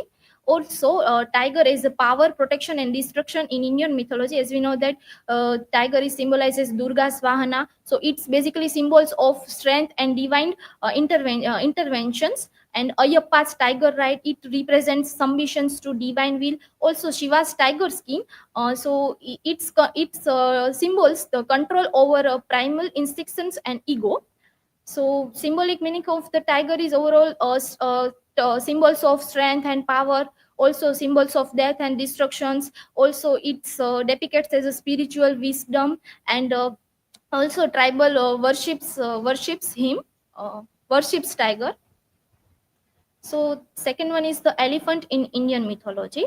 So the elephants represents wisdom's stability and divine authority, and it linked with Lord Ganesha and Airavat, basically Indra's Vahana, and it symbolizes prosperity, leadership, and cosmic balance. So elephant as a wisdom, symbol of wisdom, stability, and prosperity. Ganesha, so it's a symbol of intellect, remover of obstacle.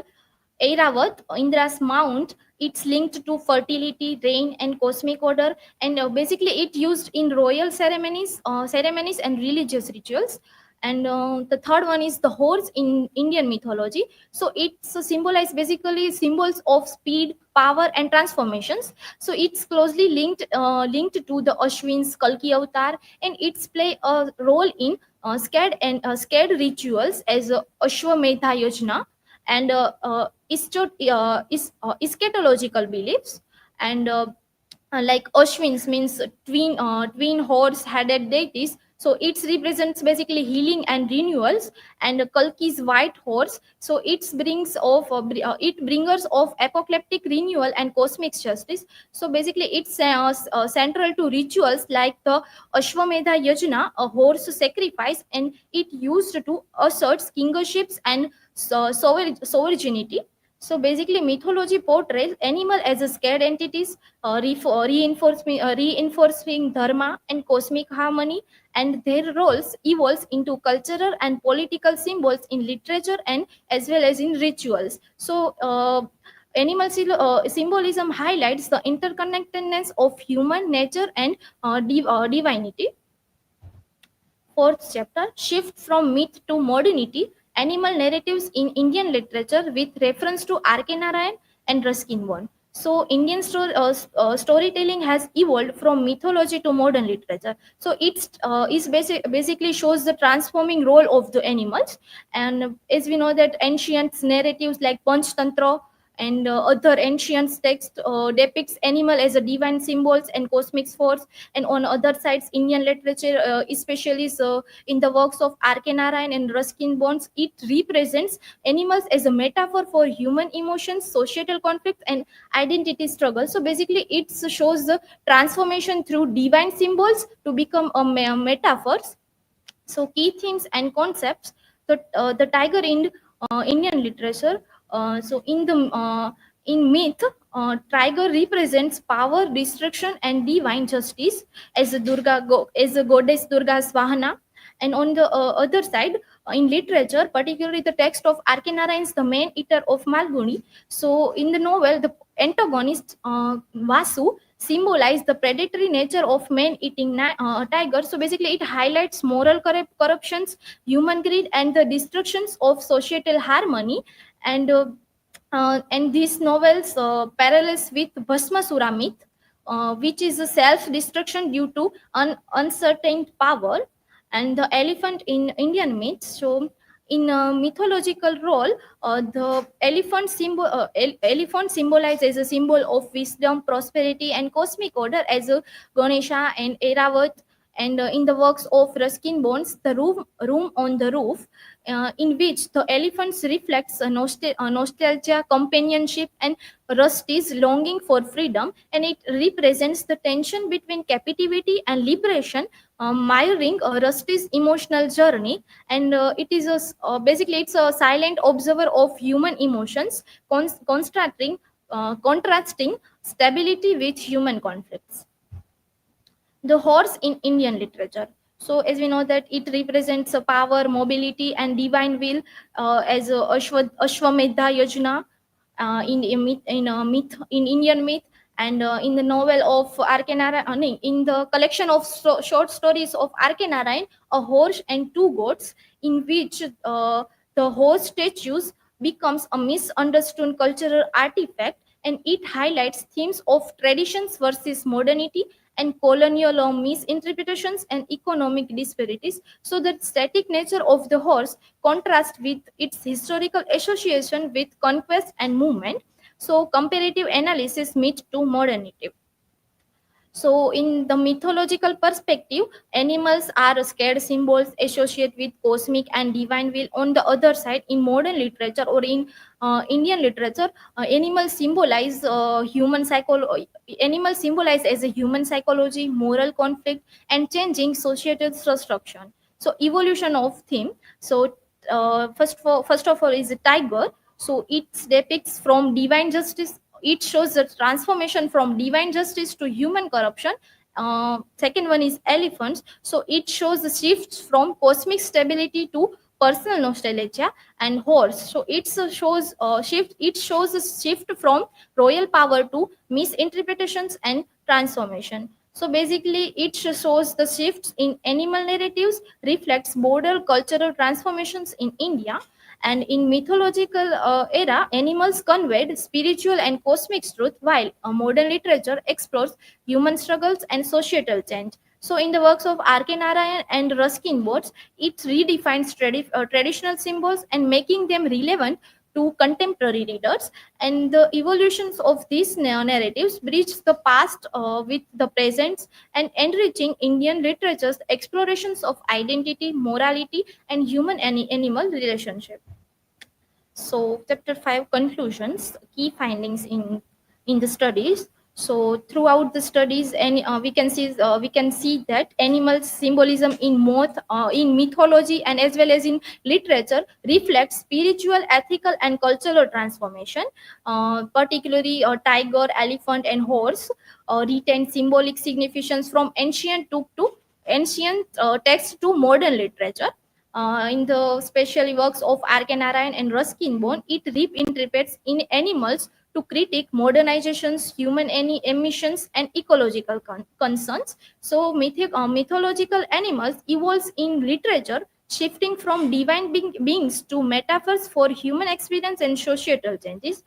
And implications of the study. So basically, it enhances ecological awareness by depicting environmental degradations and biodiversity loss, and it also challenges anthropocentric views and advocating for animal as a sentient beings rather than passive symbols. And it also contributes to conservation's discourse and influencing public awareness and environmental policies. There are some limitations and future directions for future research can for further future research can examine digital media, indigenous storytelling and environmental activism in relation to animal symbolism. These are my references.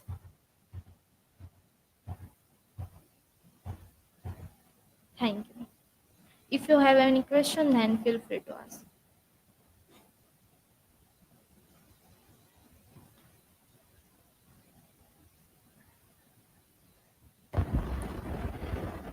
Priyanshi, in what distinct way do R.K. Narayan and Ruskin Bond employs animal symbolism to convey thematic and narrative complexities? As we see in the works of R.K. Narayan and Ruskin Bone, they both are represents animal symbolism in different way. As we see that R.K. Narayan's works, Main Eater Malgudi, in which he symbolized animal symbolism as a human transformation, and particularly depictions of societal issue and human struggle. And on the other side, on Ruskin Bond's works, in which he uses animal as he further focuses on human animal relationships, and depicts animals' roles in human lives.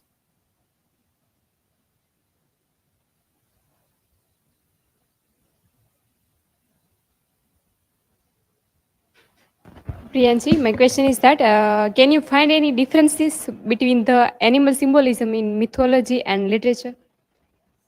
So in Indian mythology, animals represents as divine beings, as like tiger is Vahana of Durga, horse, Kalki's horse. So basically, in Indian mythology represents animal as divine power, cosmic balance, and dharma. And on other sides,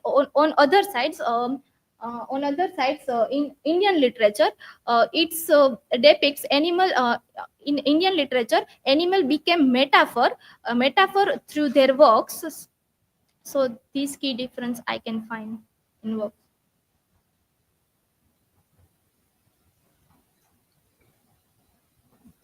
In your fourth chapter, you have referred to two works. One is by R.K. Narayan, A Horse and Two Goats. A And there horse is a- and two goats. हाँ. Ha. And then there is a reference to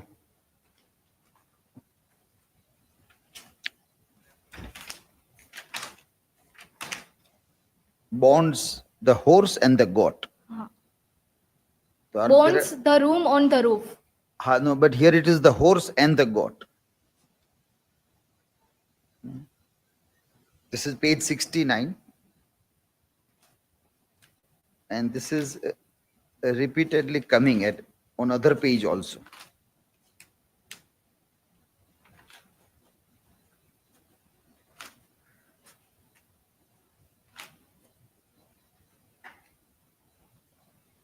Page 56 also. Similarly, in bonds, the horse and the goat. And another one is the horse and two goats.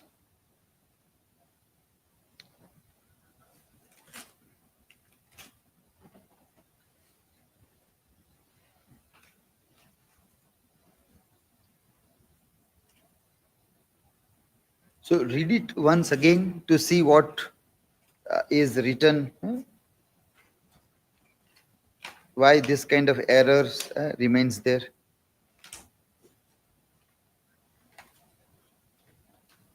Still structure wise you need to modify the things. And you have to use the quotes from both Bond's work, Arkanarayan's works also, to prove that exactly where there is a reference to elephant, in what context, tiger in what context, and horse in what context. Three animals you are taking. Yes. So one quote is given, but that is not enough to tell the thing. There is a statue of a horse. But something more like what way this horse can be compared with celestial horse. You're talking about this Uchchesh Ravasa, the horse which was created during churning of the ocean, mythical horse. Samudra Manthan during the time. So how you are connecting or what aspect, unless there is textual evidence, it will be very difficult to prove that what you want to say.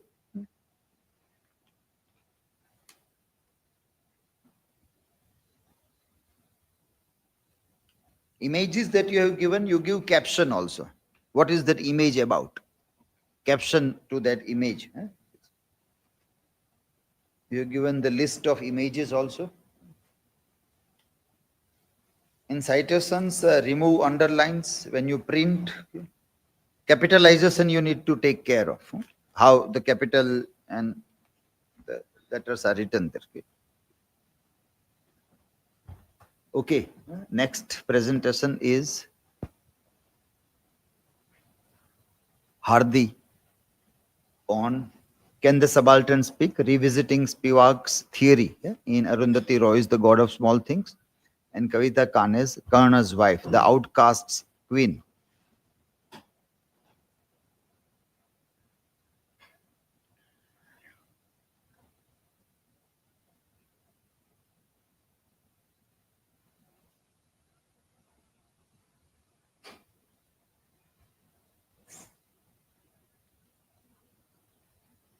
Hello everyone, myself HARDI and today's my topic, dissertation topic is Can the Subaltern Speak? Revisiting Spivak's theory in Arundhati Roy's God of Small Things and Kavita Kane's Karna's wife, the outcast queen. Here are my table of content. Let's begin with the chapter 1 introduction. The dissertation examines how Gayatri Spivak's subaltern theory applies in God of Small Things by Arundhati Roy and post-colonial novel which critiquing caste, gender and social hierarchies in India. And the second novel, Karna's Wife, the Outcast Queen by Kavita Kane, a feminist retelling of the Mahabharata, which focusing on caste and patriarchy through Urvi's perspective. Key focus on Spivak's theory in literature, which examines whether Roy and Kane's narratives challenges or affirm Spivak's claim that the subaltern cannot speak. Caste and gender oppressions analyze how Ammu and Urvi experience subjugation due to caste and patriarchy. Narrative techniques explore whether nonlinear storytelling um, in Roy and mythological retelling in Kane's book, novel, which successfully represent subaltern voices. Resistance versus silence uh, investigates whether these female characters resist oppression or remain structurally silenced. First of all, subaltern theory uh, came from the post-colonial period of time. Let's see what is the post-colonialism that emerged during the decolonization movement of 1950s and 1960s. It challenges Eurocentric narratives and Western academic dominance. Key themes were include like culture, ethnicity, feminism, hybridity, and marginalization. The theory has been critiqued by post-structuralist, neo-colonialist, and global studies scholars. Colonialism examines the culture, political, and economic legacies of colonialism.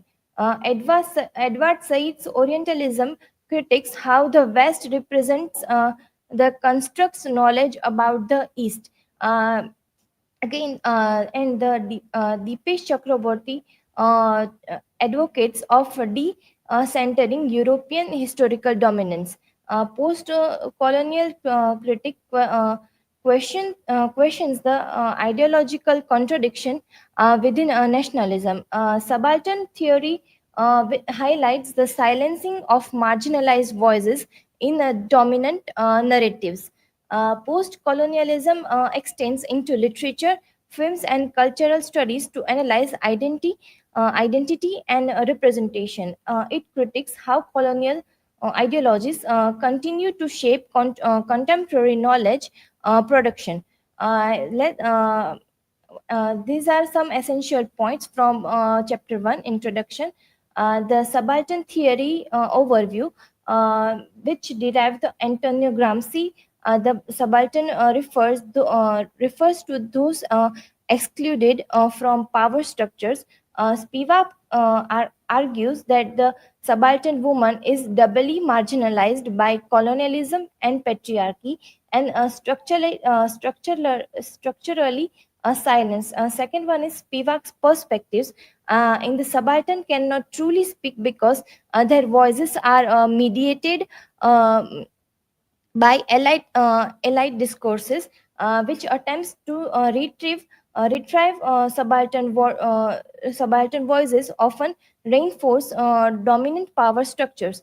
The novels like God of Small Things in the God of Small Things, the character of Ammu, a lower caste woman, is punished for defying gender and caste norms, which highlighting structural oppressions.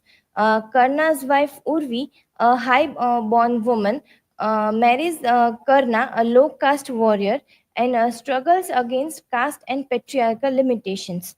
My hypothesis is through the lens of Spivak's theory, this study examines how the god of small things and Karna's wife, the outcast queen, portrayed the silencing of subaltern voices, revealing that while these voices struggle to speak within structure, oppressive structure, their resistance and fragmented narratives which subvert dominant hierarchies. These are my research questions, my research objectives, and let's begin with the let's see the chapter 2 literature review. A literature review means that it critically examines existing research to establish the foundation for new inquiry in the context of post-colonialism, which challenges Eurocentric perspectives and explores themes like hybridity, marginalization, and nationalism. Edward Said's Orientalism remains foundational but has been critiqued for reinforcing binary oppositions. Um, in the context of Indian subaltern theory, in the context of subaltern theory, there is a homi bhabha's concept of mimicry and ambivalence influence post-colonial thoughts. Another Gayatri Spivak's Can the Subaltern Speaks questions whether marginalized voices can be heard within dominant structure. Marxist critics argues that post-colonial studies often overlook materialistic analysis in favor of cultural critics. Dipesh Chakraborty's provincializing Europe calls for decentering Eurocentric historical narratives. Subaltern studies emerged in South Asia to highlight marginalized voices and ignored by colonial and nationalist histories.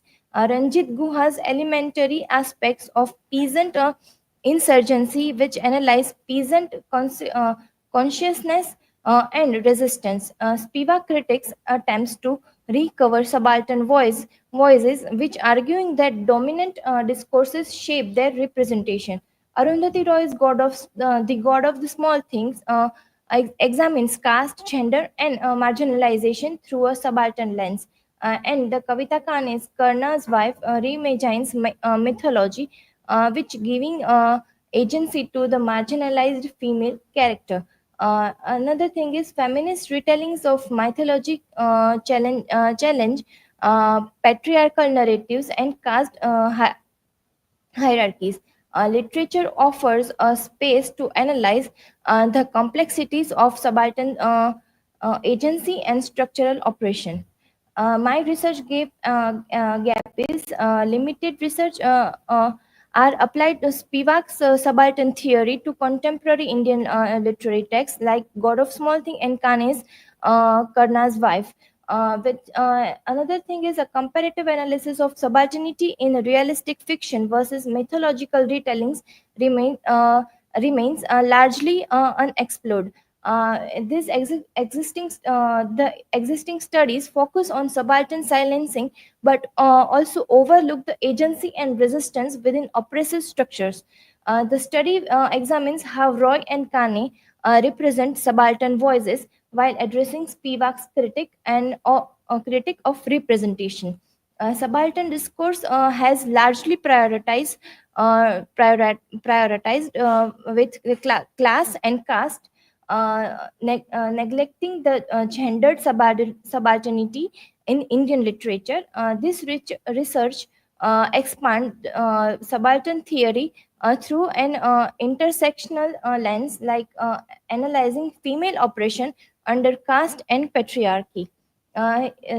This is chapter 3, subalternity and resistance in Arundhati Roy's The God of Small Things.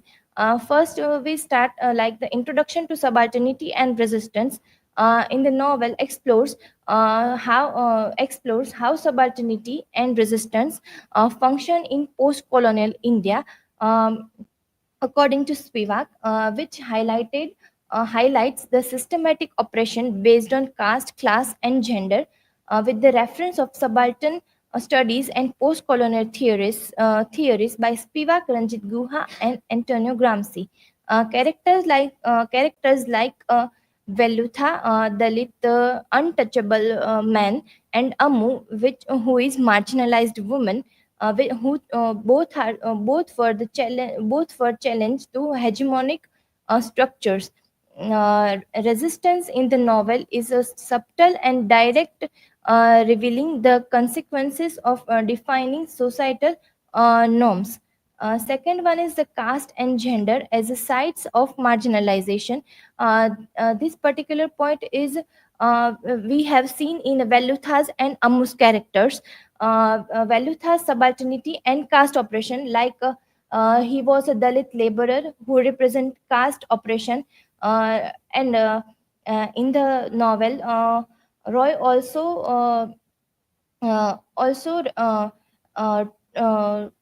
wrote about that Velutha is an untouchable man who was not able to do such kind of works, and his love for Ammu, and when he fall in love with Ammu, so his love for Ammu violates caste norms, leading to his social erasure and execution. The love laws enforces the caste-based discrimination in relationship. Um, that the symbolism of footprints, his footprints metaphorically represent both presence and erasures. Second, the character of Ammu's gendered subalternity and patriarchal resistance. As a divorced woman, Ammu faces double marginalization by caste and patriarchy. She is denied financially independence, while her brother Chaco controls family property. Amu was Amu has being harassed by Inspector Matthew. That highlights the intersection of gender and legal oppression. Her affair with Velutha is a form of defense, but it leads to her social exile and tragic downfall. Third one is a silent. Third point is silencing and agency in subaltern representation. Spivak's question, "Can the subaltern speak?" is explored through the character of Velutha and Ammu. Both attempt resistance, but hegemonic forces supports their voices. Ammu's exile and Velutha's execution represent how marginalized voices are erased. Roy's fragmented narrative style mirrors the incomplete representation of subaltern voices in history. Fourth one is post-colonial reading of subaltern silence and voice. The novel critiques how dominant structures maintain the silence of the marginalized. Ammu's silence and suffering reflects gender subalternity within casteist and patriarchal frameworks. Another, Velutha's connection to nature links his subalternity to environmental and caste-based marginalization. By portraying erased voices and their struggles, Roy's novel acts as a counter narrative to dominant historical discourses. Chapter 4 is Kavita Karna's wife, the outcast queen. In this, the first point is feminist reinterpretation of mythology. Kavita Kane reimagines the Mahabharata through the perspective of Urvi, who was a Karna's wife, that offering a female-centered retelling. The novel critiques patriarchal oppression while exploring Urvi's agency within rigid social structures. Caste and gender in Karna's wife. Karna was a son of Suta, and he known as a Sudputra identity, which shapes his struggles, mirroring caste-based subalternity. Uh, and in the Mahabharata, we also called him as a unsung hero, like as a subaltern character. Urvi, a high-born princess, uh, who challenges caste norms by marrying Karna, but still operates within privilege, complicating her subaltern status. Urvi, as a voice of dissent and subalternity, Urvi resists societal expectation, but it ultimately constrained by mythological determinism. Unlike Ammu in The God of Small Thing, Urvi's resistance is acknowledged but limited by the epic structure. agency, autonomy, and ethical complexity. In the Urvi's questions, Karna's loyalty to Duryodhana, critiquing blind adherence to power hierarchies. Her internal conflicts reflects the limited agency of women in patriarchal narratives. Gender power and solidarity reflects the novel presents the female solidarity, but also highlights the isolating effects of caste and gender hierarchies. Urvi's resistance is like a symbolical rather than transformative, reinforcing Spivak's assertion of subaltern silencing. Uh, in the conclusion of the fourth chapter, Karna's wife challenges traditional Mahabharata narrative, but remains bound by elite perspectives. Urvi's voice questions, but does not escape a patriarchal and caste structures, which reflecting the constraints of subaltern speech in mythological retellings. In the chapter of 5 conclusion, study reaffirms Spivak's thesis that the subaltern's ability to speak remains constrained by dominant power structures, and Roy's and Kane's works engage with subaltern voices, but demonstrate that their representation is always mediated.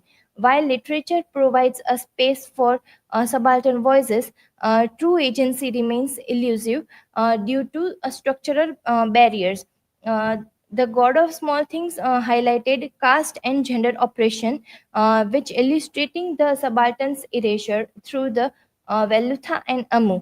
Karna's wife reimagines a mythological narrative, but it affirms that subaltern articulation requires privilege mediation.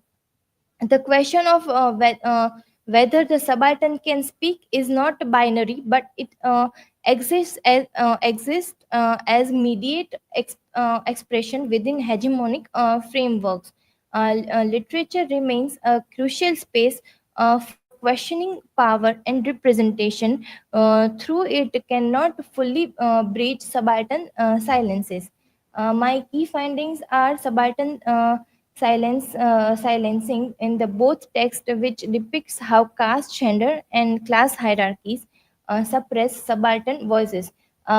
Mediate representation, the subaltern voices when present and when it is in present and is shaped and reframed by dominant narrative structures as agency within constraints, that while Ammu and Velutha resist oppression, their fates underscores the limitation of subaltern agency. At this point, we can elaborate like when they both at the when they both died, and when Velutha died, Amu automatically face the downfall of her life. Gender subalternity in the Kane's portrayal of Urvi that reflects the challenges of representing female subaltern voices within mythological frameworks, and historical and literary limitations like subaltern histories and narratives often requires privilege interventions for articulation. The research limitations are like theoretical constraints, that the study is limited by Spivak's framework, which emphasize silencing but does not fully explore acts of resistance. The textual focus that the research is confined to literary text, that limiting broader generalizations on subalternity. Western centric critic, as Spivak's argument, while insightful, originates from a Western academic perspective, which may not fully en- encam- encapsulate indigenous discourse, and the mediate nature of the literature, that the study acknowledges the both author operate within dominant literary traditions and which that making complete subaltern articulation impossible. Future research are like comparative literary analysis to exploring subalternity in the other cultural and historical context beyond India. Non-textual subaltern expressions like examine oral tradition, digital media, and performance as an alternative spaces for subaltern voices. Sectionality and subalternity that investigating how factor like sexuality, disability, and migration intersect with subaltern discourse. Expanding post-colonial critique that integrating non-Western theoretical perspectives of the reassess Spivak's argument on subaltern silencing. In the final conclusion, while subaltern voices persist in literature, their articulation is inevitably shaped by structures of power and reaffirming the complexity of subaltern representation. Here are my primary sources and my citations. Thank you. If you have any question, feel free to ask.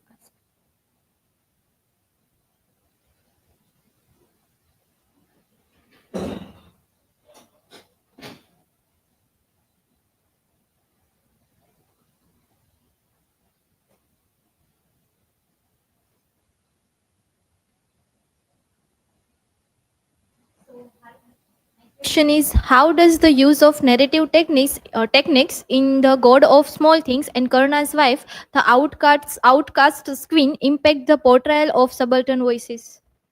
God of Small Things, the novel God of Small Things has a non-linear narrative technique, and in that the main characters like the downfall, or we can say that the brutal death of Velutha's character, that that is the impactful. We can say that the phase of the or we can highlight it that the subalternity in the death of Velutha and after the life of Ammu's character, and after some time Ammu also died. So that time period, or we can say that that section of downfall of both the characters reflecting the subaltern voices. And in the Karna's wife, there is a character of Urvi who has limited rights to to say her perspective, or and she has also she has boundaries like in Gujarati we can say that આપણી પાસે બધી સત્તા છે, પણ આપણે એનું use કરી શકતા નથી, કેમ due to the patriarchal society, and there is a boundary which she has faced is like that impact highlighted the subaltern voices in Kane's work.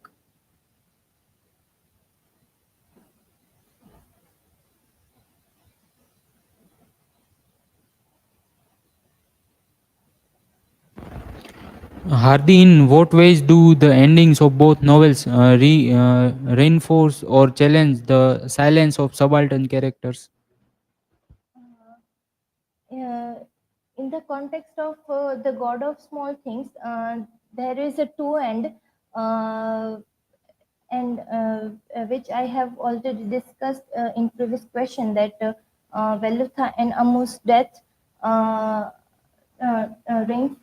reinforces the silencing subaltern, like Spivak also mentioned that the question that can subaltern speak, but in the both the novels we can see that the silencing characters or subaltern characters uh, are represent their voice or their point of views uh, uh, is they can't express their point of views, or we can say that their resistance due to the some boundaries, like they have their own boundaries which they have not crossed.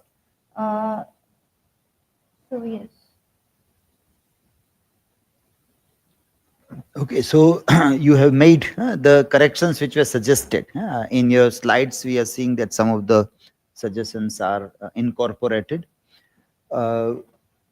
Professor Kalyan Chattopadhyay from Kolkata is also online, and he has suggested something interesting, which you can read in the comments and try to incorporate in your dissertation. This is about the key areas, two key areas of Spivak's essay, which you need to situate. First is the subaltern cannot speak under existing power structures. Then the second is true solidarity requires unlearning privilege and creating spaces for subaltern voices, not giving them voices. And how are these two issues in Spivak's essay applied in the two texts you mentioned? So these are some very interesting comments which you can incorporate. How do you think Kane reimagines Mahabharat's marginalized voices using classical frameworks? So this will help you in giving a proper shape to your dissertation.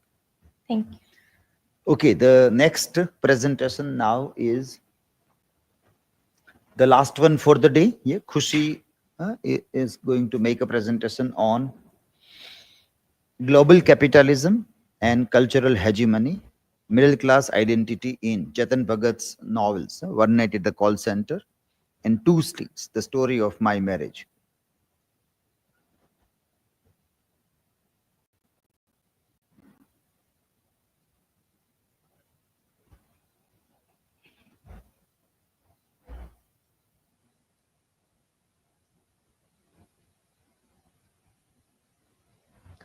Hello everyone, I am Khushi Rathod. Today is my dissertation topic is global capitalism and cultural hegemony, middle class identity in Chetan Bhagat novel One Night Call Center and Two State, the story of my marriage. This is the table of content. First chapter, introduction. In this dissertation, I explored the how global capitalism and cultural dominance shape in middle class identity in modern India. Case study is that Chetan Bhagat two novels. First, One Night Call Center, and second, Two State. To key focus is that examine the impact of economic Western influence and traditional values on the aspirations, challenges of the Indian middle class. Focus on the theory framework of first global capitalism and second culture hegemony. Firstly, global capitalism refer to an economic system that enables trade, financial market, and business to operate across the national border, facilitating the unrestricted movement of the goods, capital, and labor. Jeffrey F. Redin, this system has undergone the cyclical of expansion, crisis, and recovery shaped by technological progress, government policies, and social transformation. Robinson, one key feature of this movement is that the information, the transitional capitalist class (TCC), and effect the rises of the truly translation capitalism and new global production and financial system in which all the nation and much of the humanity have been integrated either directly or indirectly. Second, what is culture hegemony? Antonio Gramsci said the ruling class maintain power not just through force but by shaping societal norms and beliefs. Gramsci divide society in two. Firstly, political society, and second, civil society. Gramsci's theory remains relevant today as a media, education, and Western influence uphold elite values and consumerism. Gender and racial stereotype reinforce the social hierarchy while capitalism depends inequality. Gramsci emphasized that true change requires both economic and ideological transformation. empowering marginalized group to reshape the culture narratives. This is my hypothesis. Global capitalism and culture hegemony, as depicted in Chetan Bhagat, One Night Call Center and Two State, significantly shaped and redefined the middle class identity in contemporary India, revealing a duality between aspiration for global integration and a persistence of traditional cultural norms. This is my research question. Objective. Second chapter, literature review. In the second chapter, literature review, I focus on the global capitalism, second cultural hegemony, and third middle class identity in Chetan Bhagat, One Night Call Center, and Two State. I refer the two scholars, Jeffrey Fredin and William I. Robinson for global capitalism, and the second, Antonio Gramsci for culture hegemony. Both the global capitalism and culture hegemony, many articles review. And then culture, Chetan Bhagat's to both the novel, One Night Call Center and Two State articles reviewing. Then my research gap is that Bhagat works reveals some gap in research. They do not fully explore the how global capitalism affects middle class identity outside urban and corporate setting. Furthermore, they overlook the intersection of class, caste, and regional identity, as well as the gender impact of globalization, particularly how women balance traditional roles and modern aspiration. Addressing this area would provide a more complete understanding of the evolving middle class identity in India. Third chapter, One Night Call Center. First point is that a middle class aspiration in neoliberal economy. Uh, Fredrin argued that global capitalism follows a cyclical pattern, economic expansion and crisis shaping global trade, financial policy, and labor market. In the novel, to see the how the novel reflect the Indian shift toward globalization to neoliberal economy. In the call center, one night call, in global capital, when Indian employees their Western client but work under the poor condition. In the novel, six different character in many situation different and to work and the Sham humorously compare with the himself with a truck driver and doctor working night shift, highlighting the strangeness and alight of this lifestyle. This quarter to highlight the how Sham compare himself because of the middle class aspiration to how the background is the poor and to complete her desire to working night shift, no any excuse. Second point, culture hegemony and influence of the West. Gramsci's culture hegemony allow the ruling class to maintain control through the ideology rather than the force. In this novel, to see how worker in the call center adopt the Western names, Sham, Isha, and other character to other name to Sham as a Sam. Secondly, to Isha character is a Isha's aspiration is a modeling with the Western beauty standard, showing how capitalists neglect personal identity and self-worth. And then novel critique the how globalization spread dominant ideology, reinforcing economic inequality, and slowly and steadily the fast foods culture, another sign of the westernization, and also portrayed the humorously but critically. Slowly and steadily to Indian culture to influence the West because of the night shift food. This quote is to highlight the how night shift and fast food culture to influence the Western culture. Third, the middle class aspiration, societal pressure.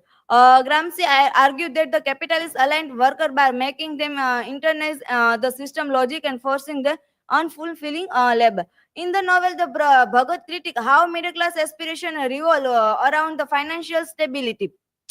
This, in the novel, Sham, the protagonist, has leadership quality but lack of confidence and pursue his dream due to societal expectation. That to see how the Sham to leadership but not his boss to appreciate that quality. And second, the Radhika character struggle reflect the patriarchal pressure as workplace stress and traditional family expectation and leading to the emotional suffering. This quote, show elder respect, act like a daughter-in-law. Radhika's husband to say that. So, how this quote through see how the in the contemporary time to see how the patriarchal pressure in the society. Fourth, capitalism, exploitation, and existential crisis. Robinson argued that financial exploitation and capitalism disparate attempt to the sustain itself, growing the worker uprising suggests inevitable collapse. In the novel, to see how Sham hard work and ignore as his boss Bakshi takes credit for his work, highlighting the favoritism and workplace injustice.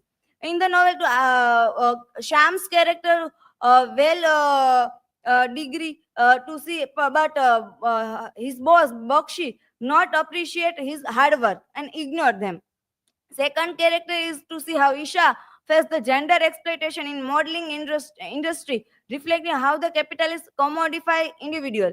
And third character, Vroom, embodies the frustration with the globalization, openly criticizing how the Indian workforce survive Western economic without benefiting equality. In the contemporary time, many places to how the worker to his work not appreciate them and all the night shift to cover up all the uh, company's workload. Fifth, resistance and agency. Gramsci's theory suggests that when workers recognize their exploitation, they begin the resist dominant ideology. In the novel, to see how the symbolize the phone call from God, and which act all the character wake up for encouraging them and reclaim the autonomy. And then Sham and his all the colleagues resist Bakshis by explaining his unethical actions, showing worker resistance against corporation operation. And second character, Radhika, after suffering in a patriarchal marriage, finds courage to leave her cheating husband, rejecting traditional expectation. And fourth is to see how the capitalism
So we are facing some internet problems. Let us wait for a few minutes if we get connected.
The last one is going on right now, last presentation of the day. And which slide were you on? So sharing from here. Chapter number 4. Now we got internet.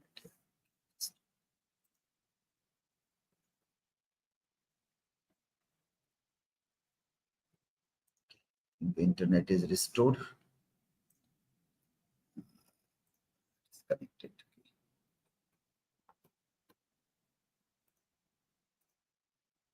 There in your PC also you'll have to connect.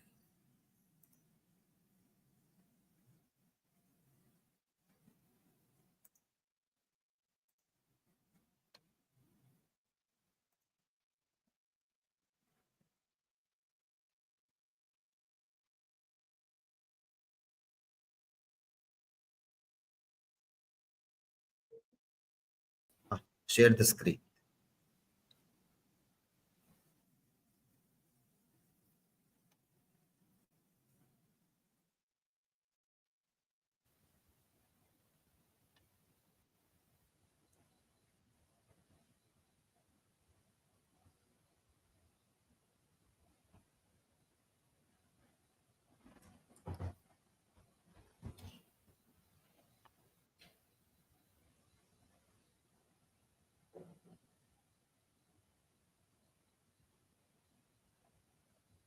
You can start. In chapter number 4, who states the story of capitalism and middle class aspiration. Fredin argued that the global capitalism has shaped the middle class aspiration by influencing career choices, financial stability, and consumer-driven lifestyle. In the novel, to see how the Krish job as a Citibank represents the influence of the global corporate culture, while financial stability in private over the emotional fulfillment. In two state portrays how education, career ambition, and financial success shape the middle class aspiration in the modern India. The novel highlights the rise of consumerism as a Krish mother value wealth and status in marriage, while Ananya's family prioritize education and intellectual achievement. In the contemporary time, many character, many places to see how the not not their fulfillment, but firstly prioritize job because of the lack of the money, and second, culture hegemony and intercaste conflict. Gramsci defined the culture hegemony and ruling class maintaining the power through the ideological control rather than the force. In the novel, this quote, these South Indian don't know how to control their daughter from Hema Malini to Sri Devi, all of them trying to catch a Punjabi man. In the novel, Hema Malini and Sri Devi, both the heroines to marry Punjabi family men. In Krish mothers in Punjabi not accept the Ananya's culture and family background. In the real life, many places now the interclass caste conflict continue, not accept their love because of the intercaste problems. Third point is the role of education and career in class formation. Fredin argued that education serves as a tool for upward mobility, but also reinforces class division. Higher education, particularly elite institution, act as a gatekeeper, allowing only certain individual access to high-paying corporate job. In the novel, Krish IM degree give him access to corporate success, but his mother is as a status symbol rather than personal achievement. Quote, in the Punjabi house, they want girl with big dowry, while as a South Indian household, the importance of is being given into education and success. In the Punjabi family, means Krish mothers to first priorities is the not education but the class, means money, and opposite the Ananya's family to importance of the education and not money. Fourth point is gender capitalism and middle class morality. Ananyas represent the modern Indian woman who values education, independence, and equality in relationship. She refused to accept dowry culture, challenging to traditional expectation. In quote, so you are saying you won't marry if the car is not bigger. Krish mother represent the traditional gender roles, see marriage as a financial transition rather than emotional bond. In the novel, Krish mothers believe that dowry and all the first priority is financial money. And but Ananya's reject because of the she believes that not dowry culture is accept because of the this is the not accept that. Fifth, love, marriage, and market economy. Fredin argued that marriage is a capitalist society increasingly follow economic rationality where the financial stability outweigh emotional capability. Uh, this quote is to see how the love, marriage, and in the novel see how the Krish mothers to first priority is the not love, but first priority is the money. In the real life, to see how the many marriage marriage website to see how the information girls and boys to and then economic to create and this in the novel Bhagat critic how marriage is treated as a financial transaction in middle class society. The novel critic capitalism role in marriage where love must align with the financial expectation to be a social expected and 6 point language, culture, assimilation, and power structure. Language plays a major role in the reinforcing culture, dominance, and exclusion. Krish struggle with the Tamil customs and language, feeling alienated. The corporate world promote the cultural assimilation, but biases remain outside the workplace. The novel highlights the North Indian dominance where Hindi and Punjabi tradition are often prioritized in Indian society. In the novel, to see how the language and culture, to see both the main protagonists to different culture and then conversation be different language. Communication with di- problem. In chapter number 5 conclusion, in the 3 and 4 chapter to examine how the global capitalism and cultural dominance shape the middle class identity in both the novels, focus on the economic liberalization, corporate culture, and western influence, how the novel character how western influence to see economic highlighted the workplace, family expectation, and social economic mobility. I find key findings that first is that economic success does not remove cultural pressure. Modernity and tradition coexist in a hybrid form. Second point is I finding the call center and symbolize the globalization dual nature, offering the financial growth but cultural alienation. Family expectation, caste, and regional identity still dominate marriage and career choices. Limitation and future research need to study rural middle class experience. Second, analysis the class, gender, and caste needed.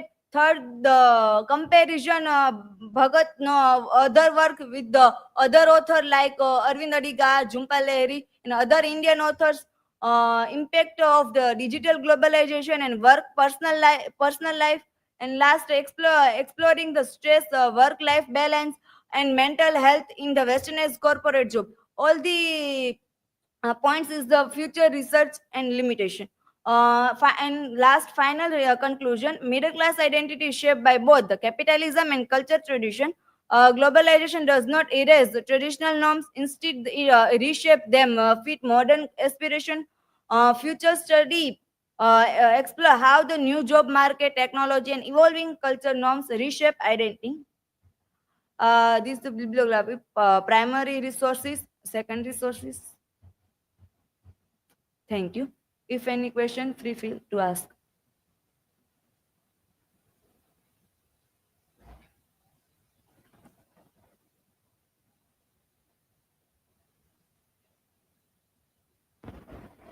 So, Khushi, according to your perspective, in two states, if Krish and Ananya were from the same cultural background but different economic classes, would their struggles remain the same?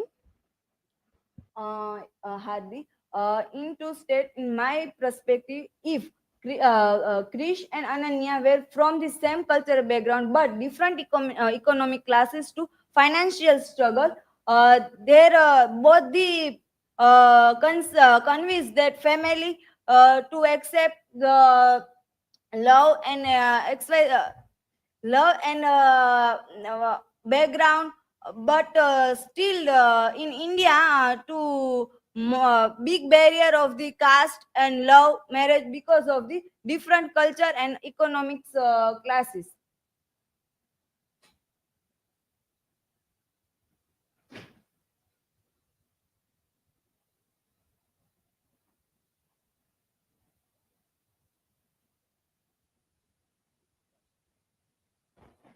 So, Khushi, in your view, if One Night at the Call Center had a female protagonist instead of Shyam, how would the novel's critique of capitalism and cultural expectations shift? Okay, Priyansh. In my view, if One Night Call Center had a female protagonist instead of this Shyam, in the female protagonist, many faces problems in the job places and second job places and office. First, in that marriage, many timing period to adjustment, family to work, both the parallel to workload. So my opinion is that if female character instead of the male, female character always female character always to many problems to face, and he's prove that she will she all the manage work and family both the.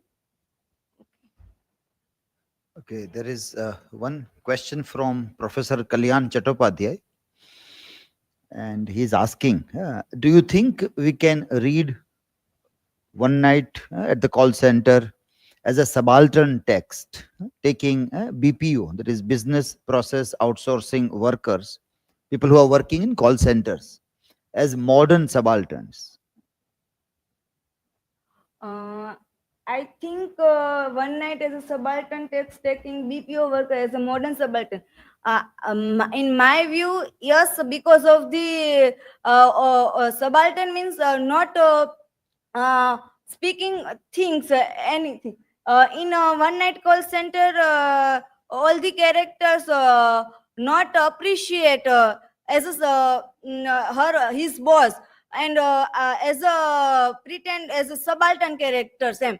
Not any appreciate his boss as a modern subaltern. Yes, One Night as a subaltern text.